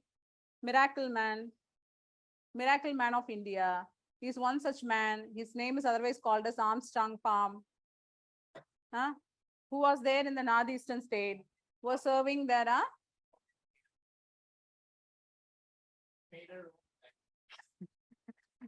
He has constructed a forest there in the road. So he has constructed a people's road with crowdfunding, and with his own fund. He supported the people. He has constructed people's road connecting two villages where the students has to, previously without road, they have to cross even a river in order to go to a school to study. 4 hours they have to travel. Now after construction of that road, it is very easy, that connected two villages. So he is called Miracle Man of India. That type of dedication and devotion he had towards duty. Okay. And perseverance in his effort. Even though he doesn't have fund, he started with the trusting the people. So these are some of the human values which we can learn from the life of these people, and the teachings will be forwarded to you. It will be very boring if I am discussing here. Okay, and I'm starting from Gandhiji. In Gandhiji life, you know a lot of stories. Any story you can share here? Let your friends hear your sweet voice. I'm saying, please come out. Just tell some stories if you know. Anybody?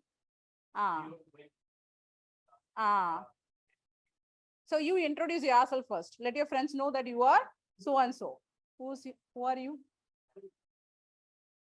Hey, 1 minute. I'll ask your name. Who knows his name? Everyone knows. Okay, what is his name? See, Subankar. Na? Subankar Mandal. Okay. See, because you study here without even introduction, maybe many people leave this place. After 1 year or 2 years, your friend will be in service. You don't know that that person was with you. Only name comes out. Later, if you are a topper, your photos also comes out somewhere.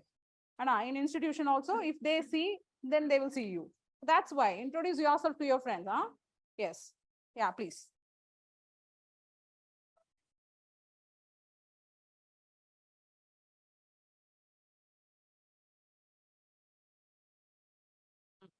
What is that word? Kettle. Continue. So there were 5 words. So he was showing some sign language to Mohan. His name was Mohan no, at that time, Karamchand Gandhi. Mohandas Karamchand Gandhi. So he was showing some sign language to him that copy from the nearby person's slate. He doesn't want to do it. So in young age only, he was very honest and following the principle of integrity, truth, satya. Satyame jayate. It's the slogan which was written there in the emblem, below the emblem. Okay. Very good. When interviews questions are coming like this, Anna, you have to be prepared for anything. It will be very simple, but you don't know at that time where it was. Okay. Okay, fine. So he propagated the idea of Satya, non-violence. Okay, all these are some of the ideas which was given out by Gandhiji, common brotherhood principles, like the story which he has shared. Even Swami Vivekananda, who was fearless like a tiger. The moment they say his name, many people will fear because he is such a strong man, not only physically, mentally. That is important. A person who is mentally strong can beat anyone, like you would have heard a lot of stories. So many stories was behind him like that, like shooting an eggshell. That was the first time he has done it, but he has done with, so there he was trying it, and the boys has admired him because he has shooted every shell with pinpoint, accuracy. Then they were asking, are you a shooter? Then he said, no, this is the first time I'm trying to do. Same way it applies to you all. You need not study and experience UPSC for 5 or 6 years. Please don't do it. So like Vivekananda, if you have taken up certain thing, put it in your blood, put it in your breath, put it in everything of you. Whatever you do, you should remember that you have to be an IAS officer or IPS officer with fire, uniform. Right? So that's why you are here. Right?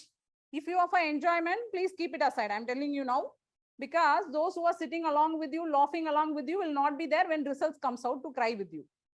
Will they be there? No. Only you have to be answerable. You are accountable for your own actions, because not responsible, you are accountable. Your parents will come and ask you, where is our money? Every day we are sending pocket money to you. Anna, you said you are spending for library. No, that library where you go and sit and read. Most of the time we can see students standing out only. Okay, so that's how, like, this is something that you have to learn from the life histories of these people, right? These are called as human values. Okay, these are called as human values. Now come, write this quadrant as where there are 2 positive signs you can see. We can call this quadrant as virtuous. These people are virtuous in character, as we have described, as has been described in Aristotle's virtue ethics. He said a person who has virtue character, virtues and vices. Virtues are the good traits to be followed by people. So those who has good characters and good skills, this is competency, ability, the skill with which you perform an act. So there are a lot of examples, as we have seen, those people in respective fields were skillful. Okay, you take Mr. Abdul Kalam, Dr. Abdul Kalam. A lot of quotations about him will come in the exams.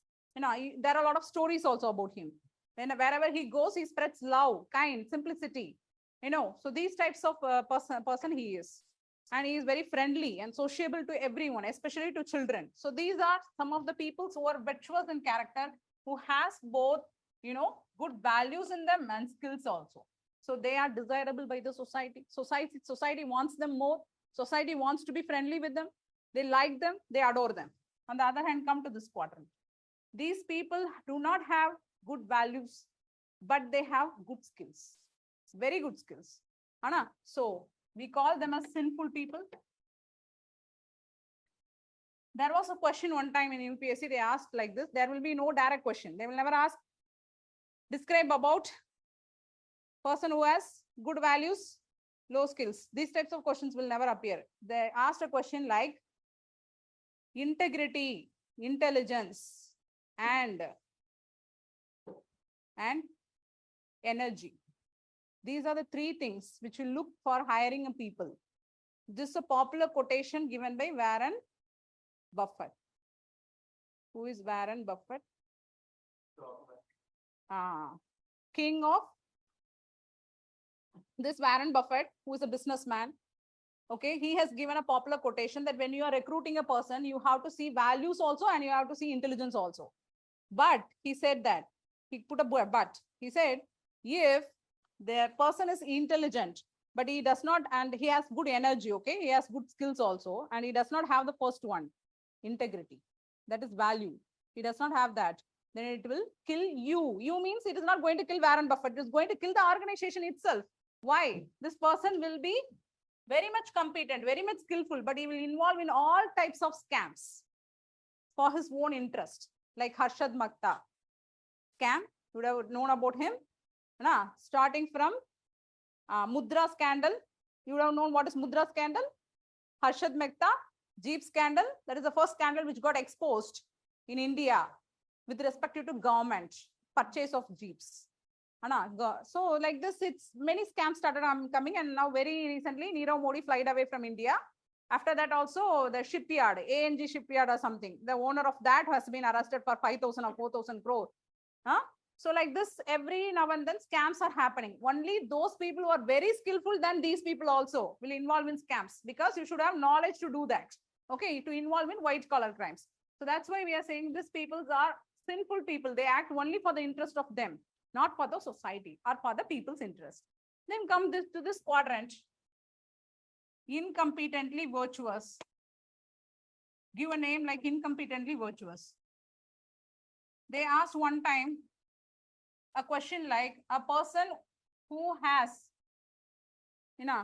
who has values, good values, but no skills, is not desirable by the society. It's useless. It's useless. The question was like this: a person who has good values, but no skills is useless. But on the other hand, a person who has good skills, but no values is dangerous and dreadful. The question was like this. Elaborate. What do you have to do? You have to draw this diagram. You have to draw this graph. You have to mention these two quadrants here. Then you have to give your answer. Incompetently sinful. You have to, incompetently virtuous people and sinful people. Both are like as if they exist. It means they do not exist in the world. They are very dangerous for the world. They are useless for the world. Okay. So there are a lot of examples. Even in our own life, we would have met a lot of people who live by values, but they don't have good skills to shine in their life, right? Incompetently virtuous. You would have seen now and then a beggar donating this much amount for PM relief fund, PM care fund. Just the life savings of the beggar was donated. Don't ask me begging is a good value or something. Don't ask me like that. He is not capable. He don't have any skill. He's just involving in some act and taking money from the people for his survival. But he has donated that, the lifelong savings, for the benefit of the people. So incompetently virtuous. Here you give a word as incompetently sinful. Can you give me example?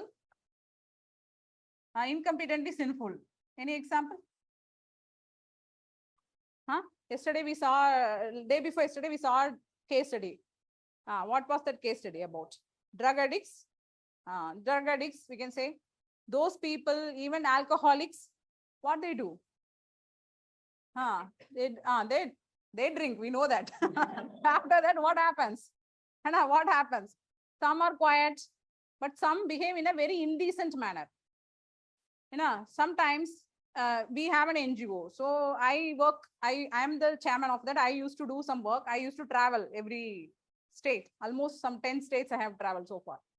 So one time, like when I was facing an issue that a girl, like you, She was aspirant. She was very much having big ambition in her life that she wanted to become a doctor and all. But the moment when I started talking to her, after 3 or 4 times, then she exposed the truth behind what is happening in her family. The moment she was saying that, there were tears in her eyes, rolling down from her eyes. She was not able to talk. She was saying that how her dad, who has become a alcoholic, addicted to alcohol, how he behaves in the houses. Used to scold abusive languages against his mother. What children will like to hear that? Father speaking bad about his mother in front of a children. What type of family it is? What type of environment it is? How she will be healthy? How she will be sound and good? So it's continuously affecting the studies of those children. So they used to throw eggs at her own father. Otherwise, he will never move away from that place. Talking very bad words, locking the home from out, pouring kerosene from outside. These types of people are also existing in the society. So we call them as incompetently sinful, worthless, nothing. These people are not required in the society at all. So this is a graph which you can draw, and you can represent any question which comes. Almost like 4 questions has appeared from this section. So we will discuss once when we complete the first unit, we'll discuss what are those questions which has appeared from this area. Okay, so that so far till 2022, how many questions has come from this particular unit? We will be discussing. There I will explain for you. Right? So now take some definition. Take some definition.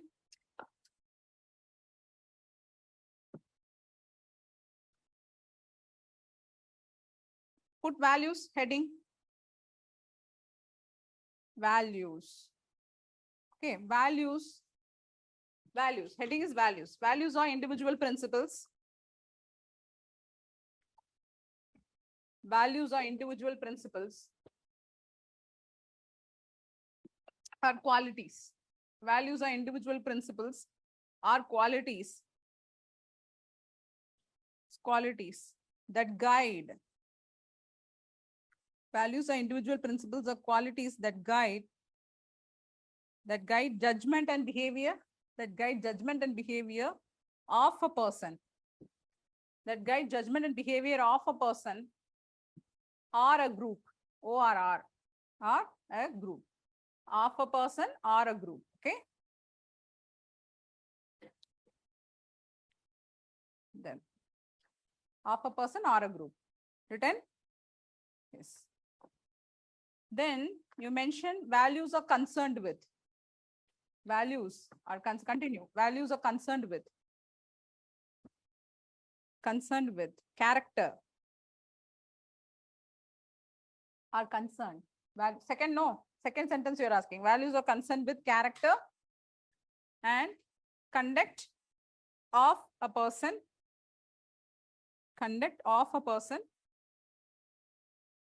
And evaluate the voluntary. Evaluate the voluntary and habitual conduct of a person, and evaluate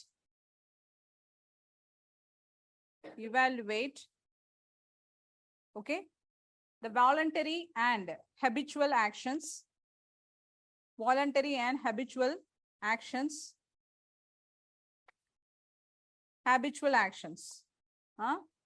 of individuals. Habitual actions of individuals, full stop. Second definition in that, small definition, write down this. Value equal to, like a formula you write, value equal to individual principles. Value equal to symbol, put in a symbol, equal to individual principles. Like a formula, okay, develop the habit of creating formulas, okay, students. Nowadays, this is welcome there in your mains examination, and examiner gives more mark for when you're creating a formula. Values equal to individual principles. Like that you have to write principles. Done? Have you written? Over? Shall we go to the next topic? Yes. Now you put a table or column. Ethics, values. They have already asked last year only. We have done around like 6 years we are taking the notes for ethics, the difference between ethics and values. You should know that they have already asked in an indirect manner. Anytime they may ask directly also. Ethics, values, okay? So put the tabular column like this. Make a tabular column. First point. Under ethics, first point under ethics. They are set of rules. They are set of rules. Under ethics, you write the first point, okay? They are set of rules that govern the behavior. They are set of rules that govern the behavior of a person. They are set of rules that govern the behavior of a person under this, under ethics, I am saying, okay? They are set of rules that govern the behavior of a person, comma, established by a group, established by a group or culture, established by a group or culture. Under, done, established by group or culture. Have you written? So under values, write the first point under values. They refer to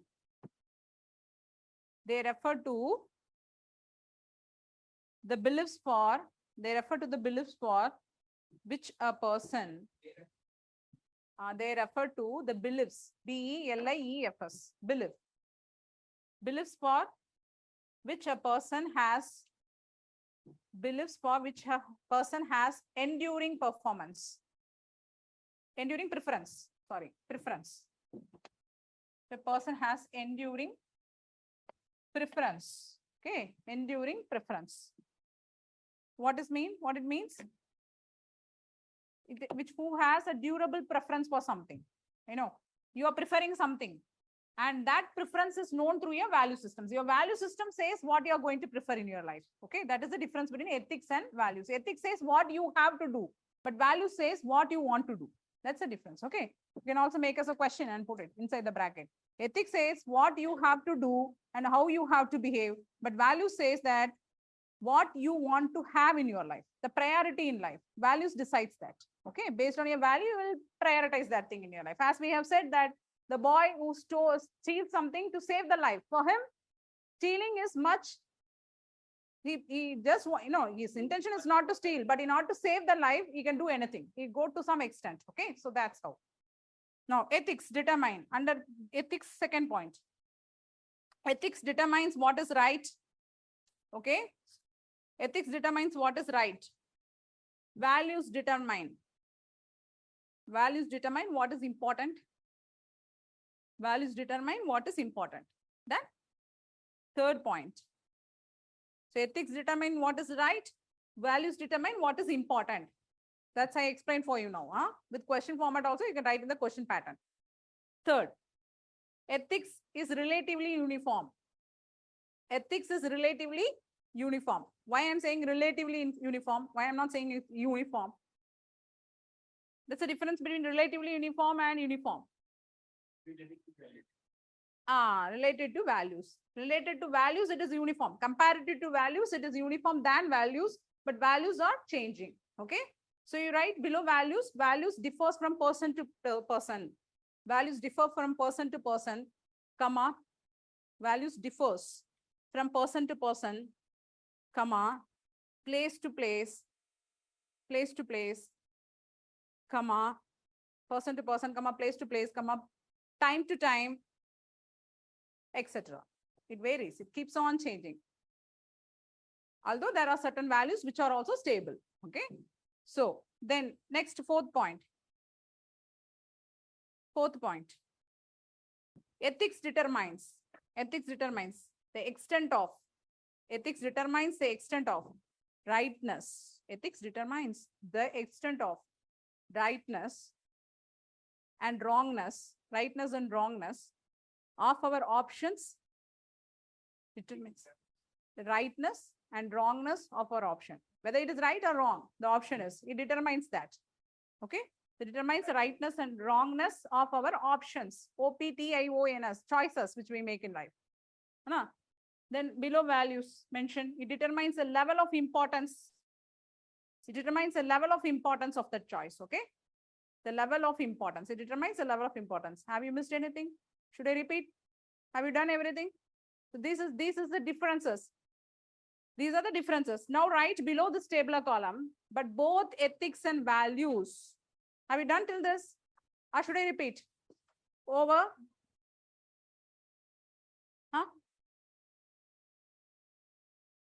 Huh? You want last point? Under values?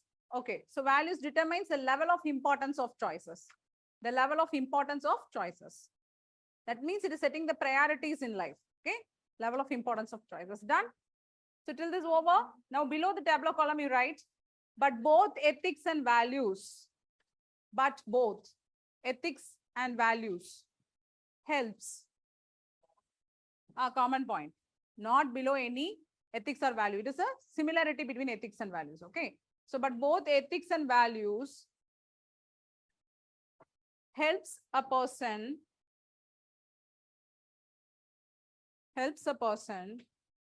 or guides a person to make a desirable choices, in his life,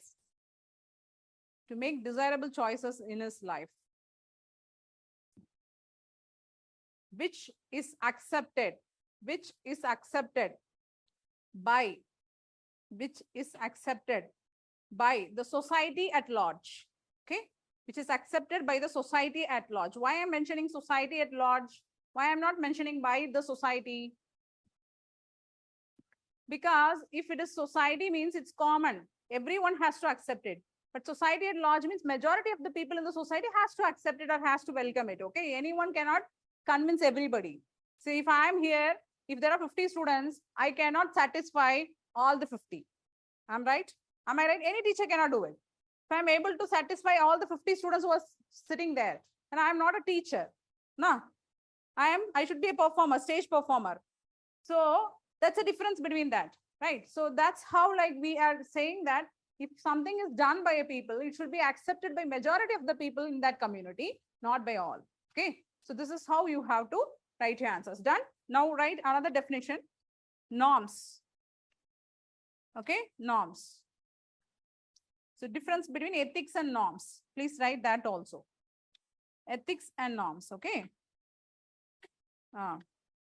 NORMS, norms. What is norms?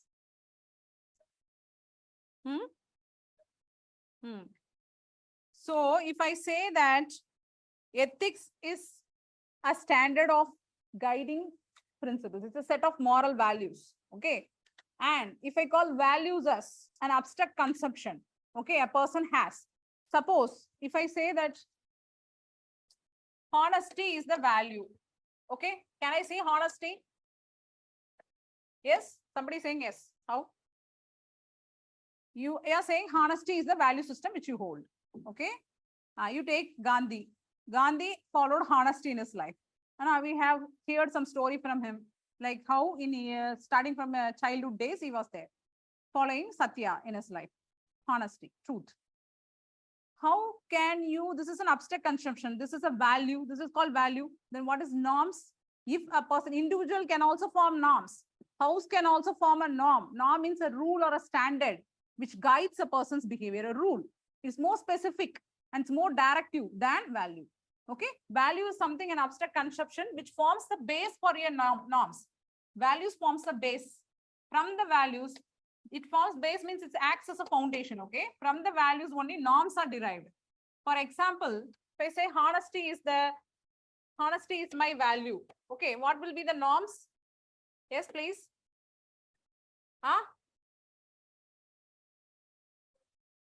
Speaking truth. I will not tell lies. Right? Can I say like that? So if you are a college student, not copying in exams. Honesty. Right? Is it right or wrong? No, madam, that is different. This is different. Not taking bribe. If I'm an officer, my norm will be not taking bribe. Okay. That is a form of honesty. Okay. If I am a politician, if I'm a political person, not favoring a person, not favoring anybody, no favoritism. Can I say like that? These are called as norms, the rules which you set for yourself.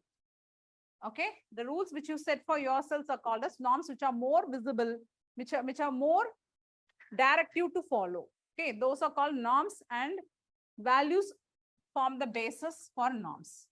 Okay, so for example, joint family is a value system which a community holds. You know, how many of you have joint families still? Very good. Very few. No, otherwise all are nuclear families, fragmented. Now, how land got fragmented, we also got fragmented. Right? So this joint family system is the value system. Then what are your norms? Come on, they are going to help us. Huh? Louder. Staying in the same roof. How will stay in the same roof? What are those values you follow? No, rules you follow. They have some rules, no? You have some rules. What are those rules? Huh? Okay. What are that? Okay. Helping each other. You know, you have to help each other. If somebody is in need, you have to help them. Otherwise, if it is a nuclear family, the brother and the two brothers are there. Both are got married. Now the big brother and small brother goes to the big brother. Bhaiya, मेरे थोड़ा problem आ गई, थोड़ा money दे दो. क्या? अरे क्या है? Phone is not. No, I am not. You're not audible. Check. Closing the phone. That's it. Now he understands. The small brother. Okay, he's not interested to give money to me, or he don't have it. He is also having a nuclear family. He also should manage his family. But in joint family, it is not like that. You all pull together, right? You all push together. You want to cooperate and collaborate with each other, support each other. Now, these are some of the rules which you have for the joint family system. So this is called norms. Okay, no matter what, you have to support your brothers, your sisters, right? Even though you are also facing some problems. So these called norms, and then we get values as joint family system. Okay, in order to protect the value, you have certain norms, right? Now write the difference, write some points. Values and norms. Values and norms are deeply related to each other. Values and norms are deeply related to each other. Deeply related to each other. If you're a sociology student, how many of you are studying sociology? Okay, you would study much more about norms. What is that norms? There are 4 types of norms which is prevailing in the society. What are that? Yes. Louder. Pata nahi tha. Abhi tak you have not studied. Sorry. So where are you now in sociology? Here you are. Okay. Only theories. Very good. After that, only you will come to family, kinship, all those relations will come. There you will study norms. Okay, good. Fine. Right. Then if you will be studying something like folkways, taboos, all these are forms of norms. Okay. These are forms of norms. Okay. Taboos means what? Something is restricted. No, in the society, you should not do something. That is also a form of norm only. Taboos. Okay. Folkways means which is not important, but it flows as such. That is folkway, Right. Now, we'll go to the definition. Related to each other. Both are how? Put A. Then you start. Both are concerned with. Point A under that. Okay. Point A. Both are concerned with. Both are concerned with accepted assumptions. Both are concerned with accepted assumptions. Any doubt? So, because you are asking your friend, anything you want to ask? Should I repeat? No. Okay. So both are concerned with accepted assumptions about what is considered, what is considered to be right, what is considered to be right or wrong, what is considered to be right or wrong, or desirable or undesirable, right or wrong, or desirable or undesirable. Point B, desirable or undesirable. Point B, values constitute the basis of norms. Values constitute the basis of norms. Okay, values constitute the basis of norms. Point number C, Norms depend upon values. Norms depend upon values and are justified through them. Norms depend upon values and are justified through them. Okay, justified through them. Through the values only we justify the norms. Okay, right, done. So these are the 3 points which we can write the relation between norms and values. Okay, there can be an interconnection also. If you want to have interconnection, you can also draw a diagram like this, connecting all the 3 words. Okay, like this. Now we can say values, norms. From values, norms are derived. Norms forms the part of ethics. Values also affect ethics. So that's why you can have a diagram also. There is a relationship between all the 3. Okay, when you study ethics, you will know about that, how moral values are formed. Moral values are formed with the basis of values and norms. From that only we form the moral values. Okay, moral values are derived in such a pattern only. So this diagram also you can draw, right? Now, human values, human values. Norms and so norms means what? These are rules, the standards which we are deriving, no, based on some values. So based on this standards is also creating an influence on ethics, because in our classes, previous classes, we have discussed about dimensions of ethics. In the dimensions of ethics, we discussed a word called ethical relativism. That's a word. After this also we will discuss. What is ethical relativism?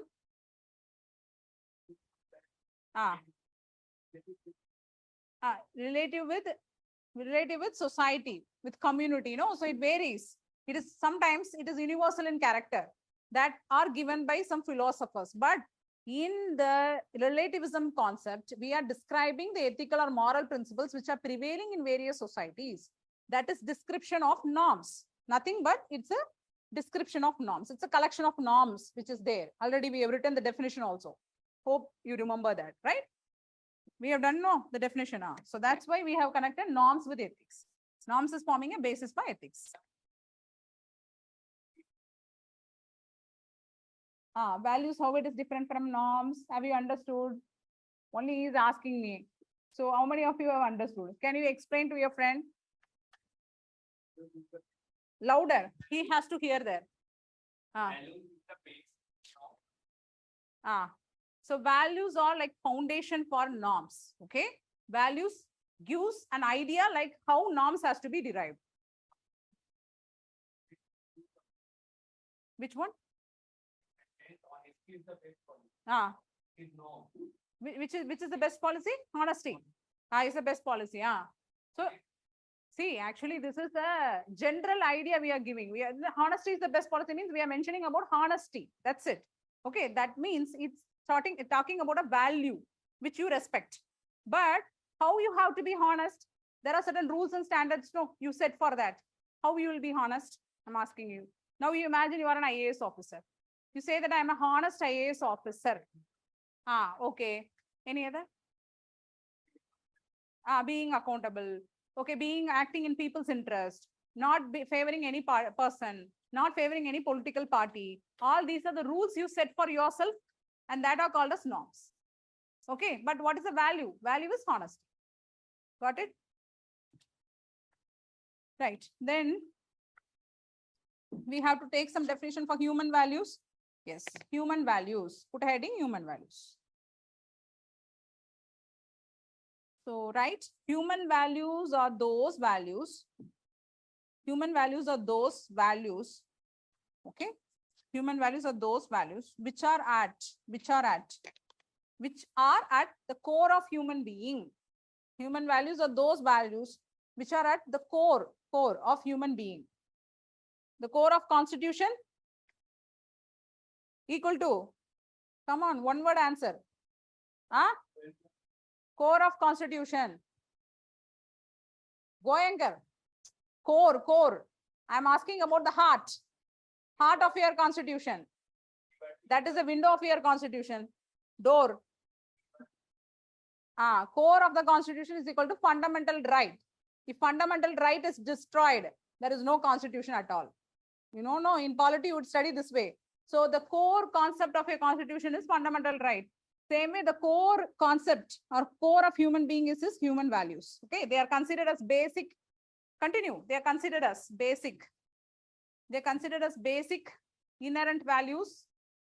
They are considered as basic inherent values in human life. They are considered as basic inherent values in human life, like, okay, in human life, like truth, peace, peace, love, etc. Okay, truth, peace, love, etc. Right? So almost all the year are frequently they are asking questions like, what are those 5 ethical traits? What are those basic values of a civil servant? Okay, what are those considered as basic values of a civil servant, or foundational values of a civil servant, or basic ethical trait of a civil servant? Anytime they may ask a question that what are the basic human values, then what will you write? Basic human values. Huh? Any values you can take. 5 human values. We have given a lot of values here as an example also in the diagram. So you can take any 5 values, but mention the basic human values as a diagram. You write 5 values, you write and keep. Apart from that, you have to develop, add more values. Okay, 5 basic human values. Draw the diagram and mention the 5 basic human values. Anytime you have to remember. What are the core ethical values of international relation? From where you derived it? One time there was a question in UPSC in ethics paper only. Huh? Panchil, that was for India. International means there is a body, no? For everything they will come. What is that body? UN. UN is there, no? Everything, everywhere they will be there. UN. So in the UN, if you take the mandate of UN, you go to the body, you go type UN, you go for mandate of UN, they will say 3 words. Peace. Like this it starts, strength. Okay, so there was some 3 words which you have to remember with related to UN mandate. Go today, check. That was made as a question. That was made security, peace, something like that. 3 words they have mentioned in the question, and they asked these are considered as the foundational values of international relation. This way the question has appeared for you already. Same way they may ask. So first you can write in the basic human values, start like that. First, truth. Mention truth, peace, love. Already we have written these in examples. Right conduct. Right conduct. What is right conduct? Doing, behaving in the proper way. Right behavior, the way you behave. Even you can take from Buddhism, Jainism. There are certain principles they come up with, no, the policies.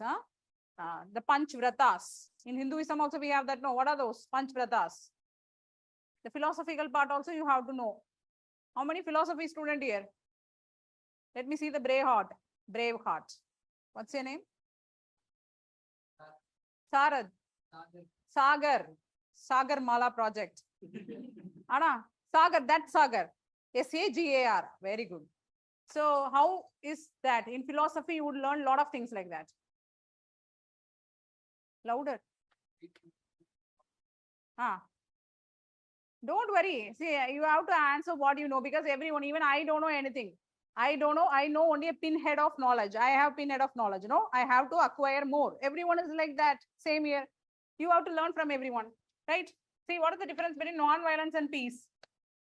When you are studying IR, you study about non-violence. The main theory, main propagator of non-violence is India. Apart from, again, like in the pathway of Mahatma, we are still holding to the principle of non-violence.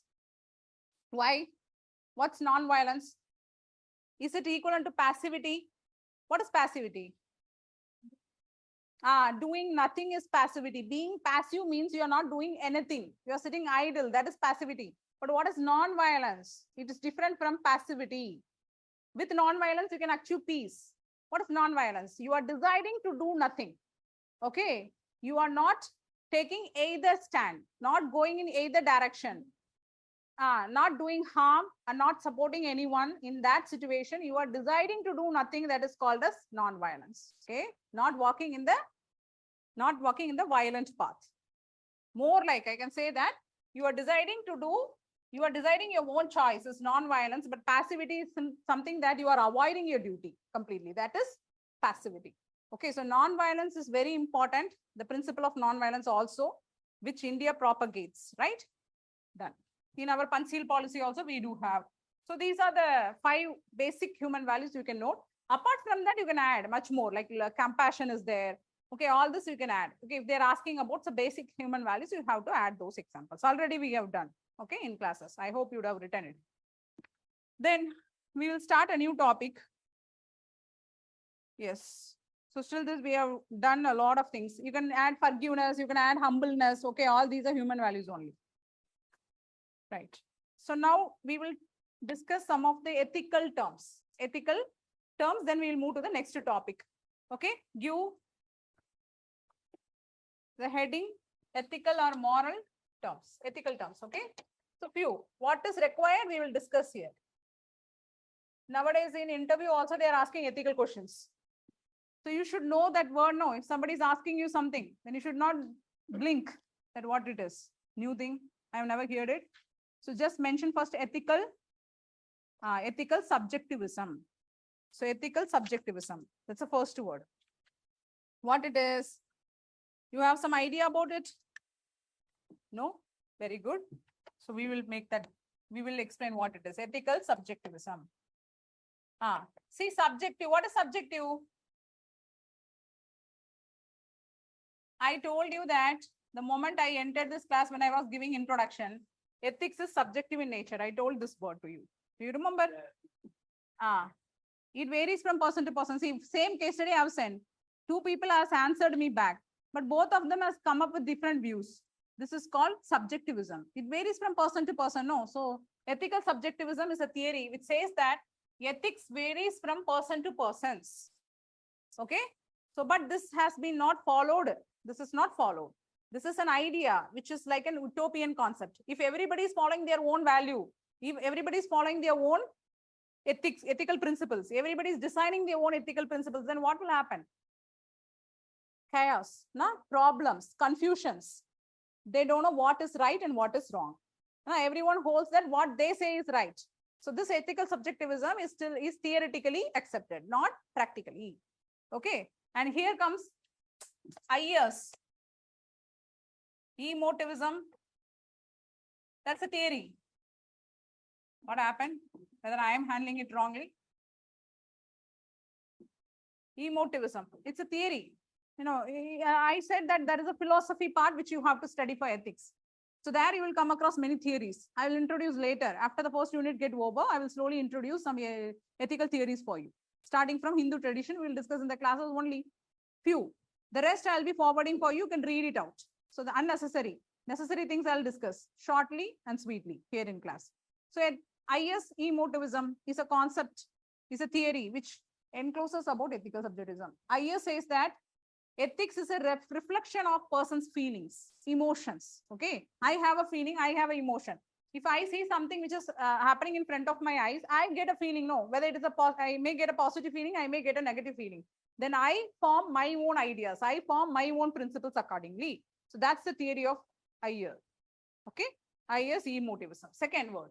Second, this is not, why it is vanishing automatically? Am I mishandling it? Some magic's happening. I'm writing and it's vanishing. Two-way process it's happening here. Functions, both functions are on. So ethical relativism.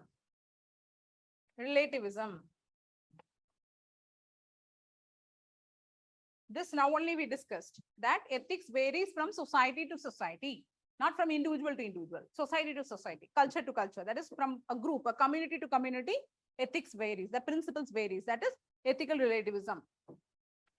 So it is still there in practice. Still, we cannot completely remove this. People has to be aware if there is something wrong in their own principles, they have to change. As we have discussed already, how many tribal peoples have changed and come out of it.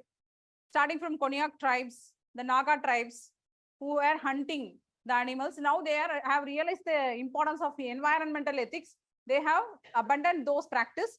Then they thought killing lives or taking lives is totally immoral or unethical. Now they have come out of those values, but still we have a description of various ethical values which is prevailing in various societies. So this is called as ethical relativism, right? Then now we have not seen this ethical objectivism. What is that? Ethical. I'll give you, don't worry. First I'll explain this, then I'll why that somebody is also operating this board. Eh? Okay, objectivism. What is objectivism? Everyone it is same. That is, they believe that there is a moral, universal moral principle which is universal in character, which applies to all people at all situation in everywhere. They may belong from everywhere, but there is certain common universal ethical principle which is universal in character. That is absolutism. Objectivism. There is various distinction of objectivism also. Absolutism is there, realism is there, but objectivism is the word which says that there is a universal moral principle which is common for all, irrespective of the places they belong, irrespective of the time they belong. Okay, it is common, right? So that is subjectivism. And what is ethical egoism? Ethical egoism is another concept. This is also not followed now, but previously it was accepted. Egoism, all the ethical concepts arised from that only. All the theories, state theories, which you are studying in political science, the origin of state, which you are going to study in sociology, the origin of family, society, community, all originated from that ethical egoism. What is egoism? Egoism concept. That is, man as an individual is always acting in his own interest. He always considers his own interest. Man is a rational animal. Previously, he was only an animal. Now he is also a rational animal. So he acts like a beast, like an animal which wants everything to itself. Man also behaves in that way that he has to acquire everything for his own. Okay, so that is called egoism. So ethical egoism means man always devises a moral principle only for his own benefit. If it satisfies his own benefit. We can also say in international arena, ethical egoism is still prevalent. As we have discussed, like how the world countries, which is having a dominant status, they decide what has to be followed by rest. Is it true or wrong? Those developed countries, they are possessing nuclear weapon, but they are saying that others should not possess it. Others should not try. Others should not do trial. Why? Because they are morally strong. They are God or something. They can have nuclear weapon, but others should not have. Why? If nuclear weapon should not be there, they should not possess it. Anyone should not possess it. That is why India did not sign Treaty of NPT, Non-Proliferation Treaty, and CTBT also. Yes, ethical egoism, Comprehensive Test Ban Treaty. We are testing now. Still now we are testing. If they say something, come and sign CTBT, we will put a nuclear bomb. We are testing now in Rajasthan. See, don't dare come here. We have every, technologies to blast 5 warhead also at the same time. We should be proud we are in India. So like this, ethical egoism, ethical intuitionism. Intuition.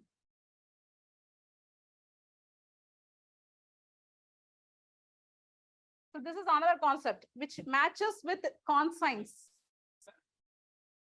Intuition, intuitionism. INTUITONISM, intuitionism. Intuition, what is intuition? Logic-based hypothesis. It's not proved one. So what do you call hypothesis? He's saying something like hypothesis. Now I asked some definition. He gives like in 3 Idiots movie, he will define book in front of a teacher. Then he say what it is. Then he says, I told book only in this manner. I'll take this and go. Now, same way he's giving a definition. What is hypothesis then? Okay.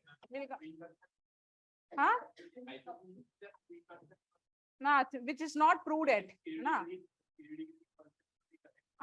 It is not proved. Yeah. That is called hypothesis. Very good. So that intuitionism means what? It's something which is related to conscience also. We cannot simply call this as a foolish nature of a person, but intuition is something which we feel from inside. It's like till this we know, but there also there is a fact that we are applying certain knowledge which we have collected and applying to that situations, and that's called as intuition. So it's something called as conscience also, which we will learn in our later classes as laws, rules, regulations, and conscience is source of ethical guidance. Conscience is within us. Okay, different people give different name for this intuitionism. Okay, that we will write in the definition. Shall we take some definition now? Right. Right. First, ethical subjectivism. Ethical subjectivism. Put a hyphen. One sentence is enough for this. Ethical subjectivism. Morality. Morality is dependent on the individual. Morality is dependent on the individual.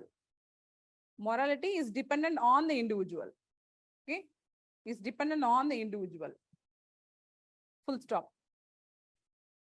There is no universally. Morality is dependent on the individual. Full stop. There is no universally binding moral principles. There is no universally binding moral principles. Binding moral principles at all people. That at all people at all times. There is no universally binding moral principles at all people at all times. Full stop. Next. Ethical relativism. Have you written? Over? Should I repeat? No. Ethical relativism now. You have the spelling here. Relativism. Unless it is rewritten. Relativism. Okay. They have done some pizza here. Yeah. Relativism. Okay, done. Put a hyphen and write. That there are no universally valid moral principles. There are no universally valid moral principles. Universally valid moral principles. Okay, universally valid moral principles binding on all peoples. Binding on all peoples at all times. Same like subjectivism only. Binding on all peoples at all times. Comma. Binding on all peoples at all times. Still this have done, comma. But rather, all are valid. But rather, all are valid relative to culture. But rather, all are valid related to culture. Okay. So you can give any example. As we have discussed a lot of examples related to polyandry. Even bills of Rajasthan practice polyandry. But it's not accepted in Hinduism community or Jainism or Sikhism. We do not follow these types of principles. Okay, so bills of Rajasthan practice polyandry, or you can mention about Konyak tribe, the Todas of Nilgiris, fraternal polyandry. Do you remember that concepts and all? Yes. Marmakatayam of Kerala. Okay. Yes, there is a person from Kerala also. I remember now. What is that called as Marmakatayam? Theravada system, they say. It's like a matrilineal system which you follow in Kerala, no? So what was that?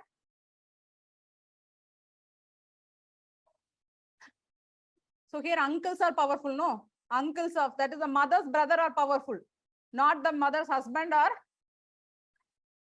So what uncle says is law. Anna. So same, like this happens in Kerala, right? Then moral objectivism. There is a certain community which follows it, not all community, okay? Yes, Nayars, I hope so. What is objectivism? Write the definition for objectivism. Moral objectivism. Put a hyphen.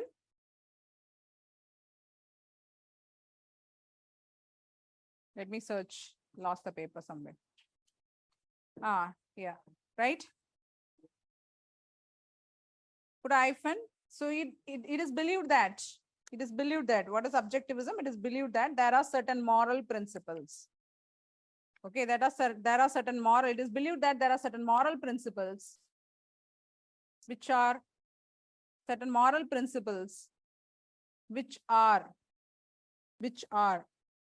universal, which are universal to everyone.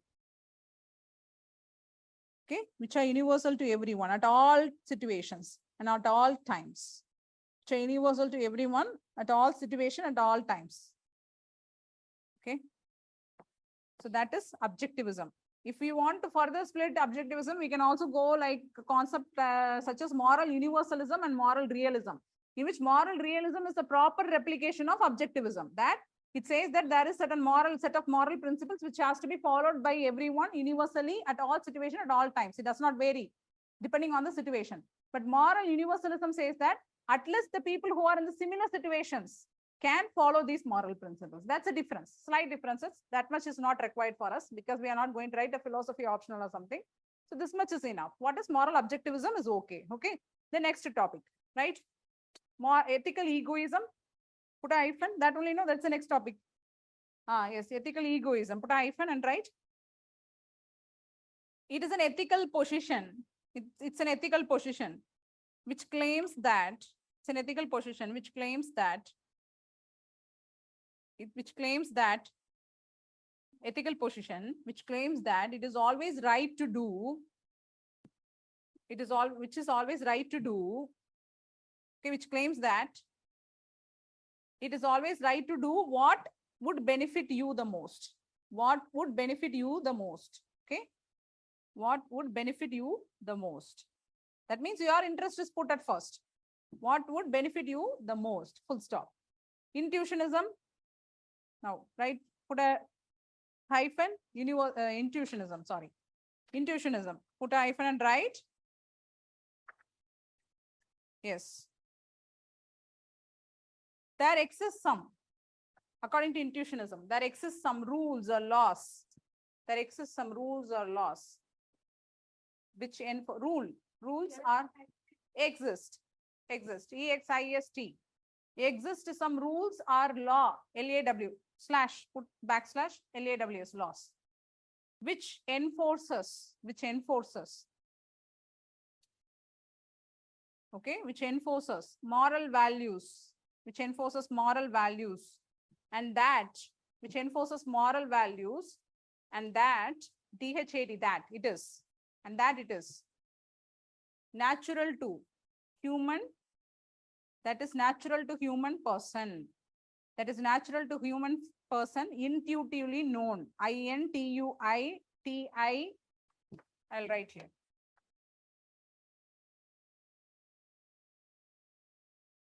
Intuitively, this word, this natural to human person, intuitively known. That means you know it, that is right. Okay. If you are beating a dog, you know it is screaming in pain. You know it is wrong. You know inside. So that is called as intuitionism. Okay. We all know that. We are aware of that. That is called conscience. Okay. Put a full stop here. Intuitively known. There is different terms for intuition, like different terms for intuition, like conscience, CONSCIENC, conscience. Who has said this word? Occam. Okay.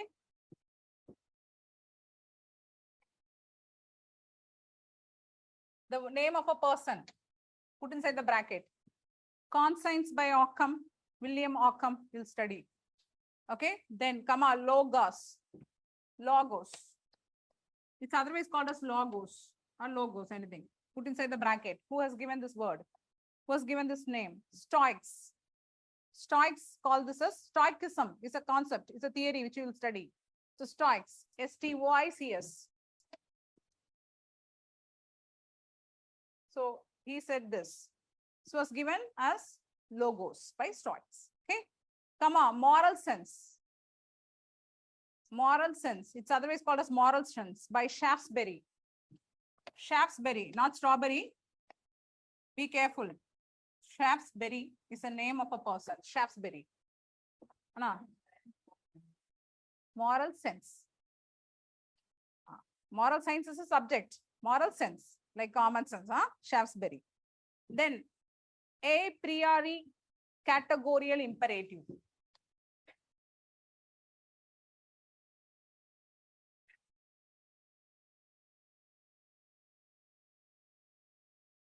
So this was a theory which was given by Kant. Okay. Inside the bracket, you write Kant.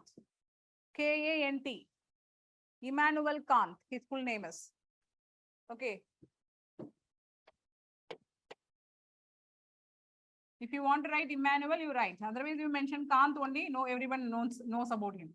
His popular theory is Kantism, which is related to deontological ethics, duty-based ethics. Kant. Immanuel Kant, okay, etc. Like this, different people has come out with different words, but the meaning is same. Okay, so that is called as intuition or conscience, right? So you have taken some definition for all these types of words. Sometimes some ask, we need not represent these words, but when you are writing, you have to. That is why in dimensions of ethics, when I was mentioning about descriptive ethics and prescriptive ethics, in descriptive ethics, I have come up with a word called ethical relativism. Okay. And in prescriptive ethics, we were talking about ethical objectivism, which is universally prescribed for everyone, where they have to follow that by various philosophers. Done? So this we have completed the topic, right? There is a small topic which we will do now. Ethics versus religion. So you are going to give your opinion. Ethics and religion. What is the relation between ethics and religion? See, there is always some questions where UPSC is very much interested. Okay. UPSC is interested towards certain topics. When there is a comparison, you will get a question from there. Ethics versus law, ethics versus rule, ethics versus values, ethics versus norms. These types of questions will often follow. Same way, it is not possible to ask. Very, very less chance. But you have to know about it. So that's why we have done what is ethics and religion. So what's the relation between both? So very good. So see, man cannot preach ethical principles without the help of religion. We can also put in this way, there is some relation between ethics and religion. Okay, there are some group of philosophers who says that ethics do not stand without the help of religion because people fear for God. Is it true or wrong? Huh? So if I say that you have to speak truth, simply like that, will you follow it? But what happens? We say that there is something called transmigration of soul, hell and heaven. What you do will reflect there. It's a short life you are living here. You go there and you will enjoy punishment accordingly, enjoying punishment. Garuda Purana has come up with 18 types of punishment. No, adultery, what you will be done. Not here, I'm talking about, not talking about hadith crimes. Hadith crimes is here, they will kill you with stones. That is a different case. In the public, stones will be pelted on you. Stone pelting, we are saying no, same stone pelting will happen on you. If you are born in Saudi Arabia. But here it's not a case. It's not like that. No. Yes, that is why we are coming to that point. Sometimes religion is there to regulate the person's behavior in the name of giving certain standards to be followed by the people. Some, why there is a problem, why the problem has occurred between religion and ethics, because sometimes there comes a word called societal morality, which is supported by the religion, which was propagated by the religion, I can say. Even the Varna system, which was brought in front of us. What is Varna system? Which was based on the birth. Now, previously in Rig Veda, it was not like that. There was even, the person can climb the ladder from where he is born to another caste also, another Varna, we can say. Now it is called caste, Varna. So that was not only based on birth, it was also based on character, okay, previously. But now we have completely deteriorated everything, only based on birth. If you are born in that particular community, you belong to that community only, no matter what is your character, no matter you have how much intelligence you possess. Because at that time, in the olden time, in the ancient time, if you are a teacher, that means you have a very good character, pure character. That pure character of people only can become a teacher. That means they belong to a higher community. In the ancient times, Brahmins, only they can teach and preach. Okay, you would have known that. Only Brahmins are allowed to read Vedas, not even women's and the other low caste peoples. But now this caste system has completely changed everything. Previously it was not that he is by birth Brahmin. By character also you have to be a Brahmin. If not, you are not a Brahmin at all. Okay, you are a person who belongs to a lower caste, even though you are born in a Brahmin family. But now it is totally changed. Now we are only deciding based on birth. That is called societal morality. That is why there was a question, why we have to stick to the societal morality, which is not rational at all. Reasonably, it is not good. We are reasoning it and we are finding a lot of faults in it. Same way religion also. We have a lot of questions. When we have started questioning it, we are questioning all those theories. Divine command theory is a concept. Divine command theory. if I want to mention, when I was working, when I was there for my NGO, I went to a tribal community in the hill. Okay. So there was a community. There was a community called as Narikurava community, right? What these people do, even now, even in this generation, they have 17 children, 18 children. Sometimes even 20 children, healthy, married at 12 years of age. Still now bearing children. Your granddaughter, at the same time, in the family, the granddaughter also will be pregnant. The granny, nani also will be pregnant. And it is their culture. You know, what happened, no one can go to them and talk about birth control mechanism. Don't ever dare to do it. Anna. So what they do, they have certain herbal medicines also. If you want to go for treating your children and all, you will go to these people. You know, there was also a question in UPSC related to that, what you say, tattoos, which you print now synthetically. These people do it using herbs. They mix certain ingredients there. Okay, so for that was a question also one time. So what happened? These people follow divine command theory. When you go and talk to them, see, you have to follow birth control mechanism. When they say, are you fool? Why are you coming and talking to this way? You know, you're cursing me. See, I have some 17 children, they hide the children as if we are going to become very jealous on these people. Because they say that God has gifted us with this. You know, this is our gift from God. How come we say no to God's gift? There are also people still living there like that. So completely depending on religion. Even there was a community in Rajasthan where we are spreading sanitation. There was a community who were camel herders, living in the borders. You know, you go, you never cannot talk to them in this way. Everybody will be gigantic till this side. We have to see like this, brother. You know, we are very fearful. They will also, you know, they are very good people at heart. We don't know that, no, the image we see outside, we are very fearful. So we stayed there. We were talking to them. These people, these ladies never follow menstrual hygiene management. You know, they never uses sanitary napkins. They used to sit in the floor in the sand. Imagine. Because they say that this is the thing which is nature. God has given us. It has to be left like that only. It should not be stopped using some sanitary napkins. These types of ideas is prevailing still. So that stupid ideas only we are questioning. You know, there are something which has to be there in the name of religion. Otherwise, people will never be ethical at all. That's a question put forward by many philosophers. If you're simply saying that you have to be truthful, you have to be honest, nobody is going to follow it. They only fear for God, the invisible creature. If everything is visible, they dare to face it. There is something which is invisible, no. So they are fearful for that. That's why we are bringing God. In the name of God, we are trying to preach ethical ideas. Okay.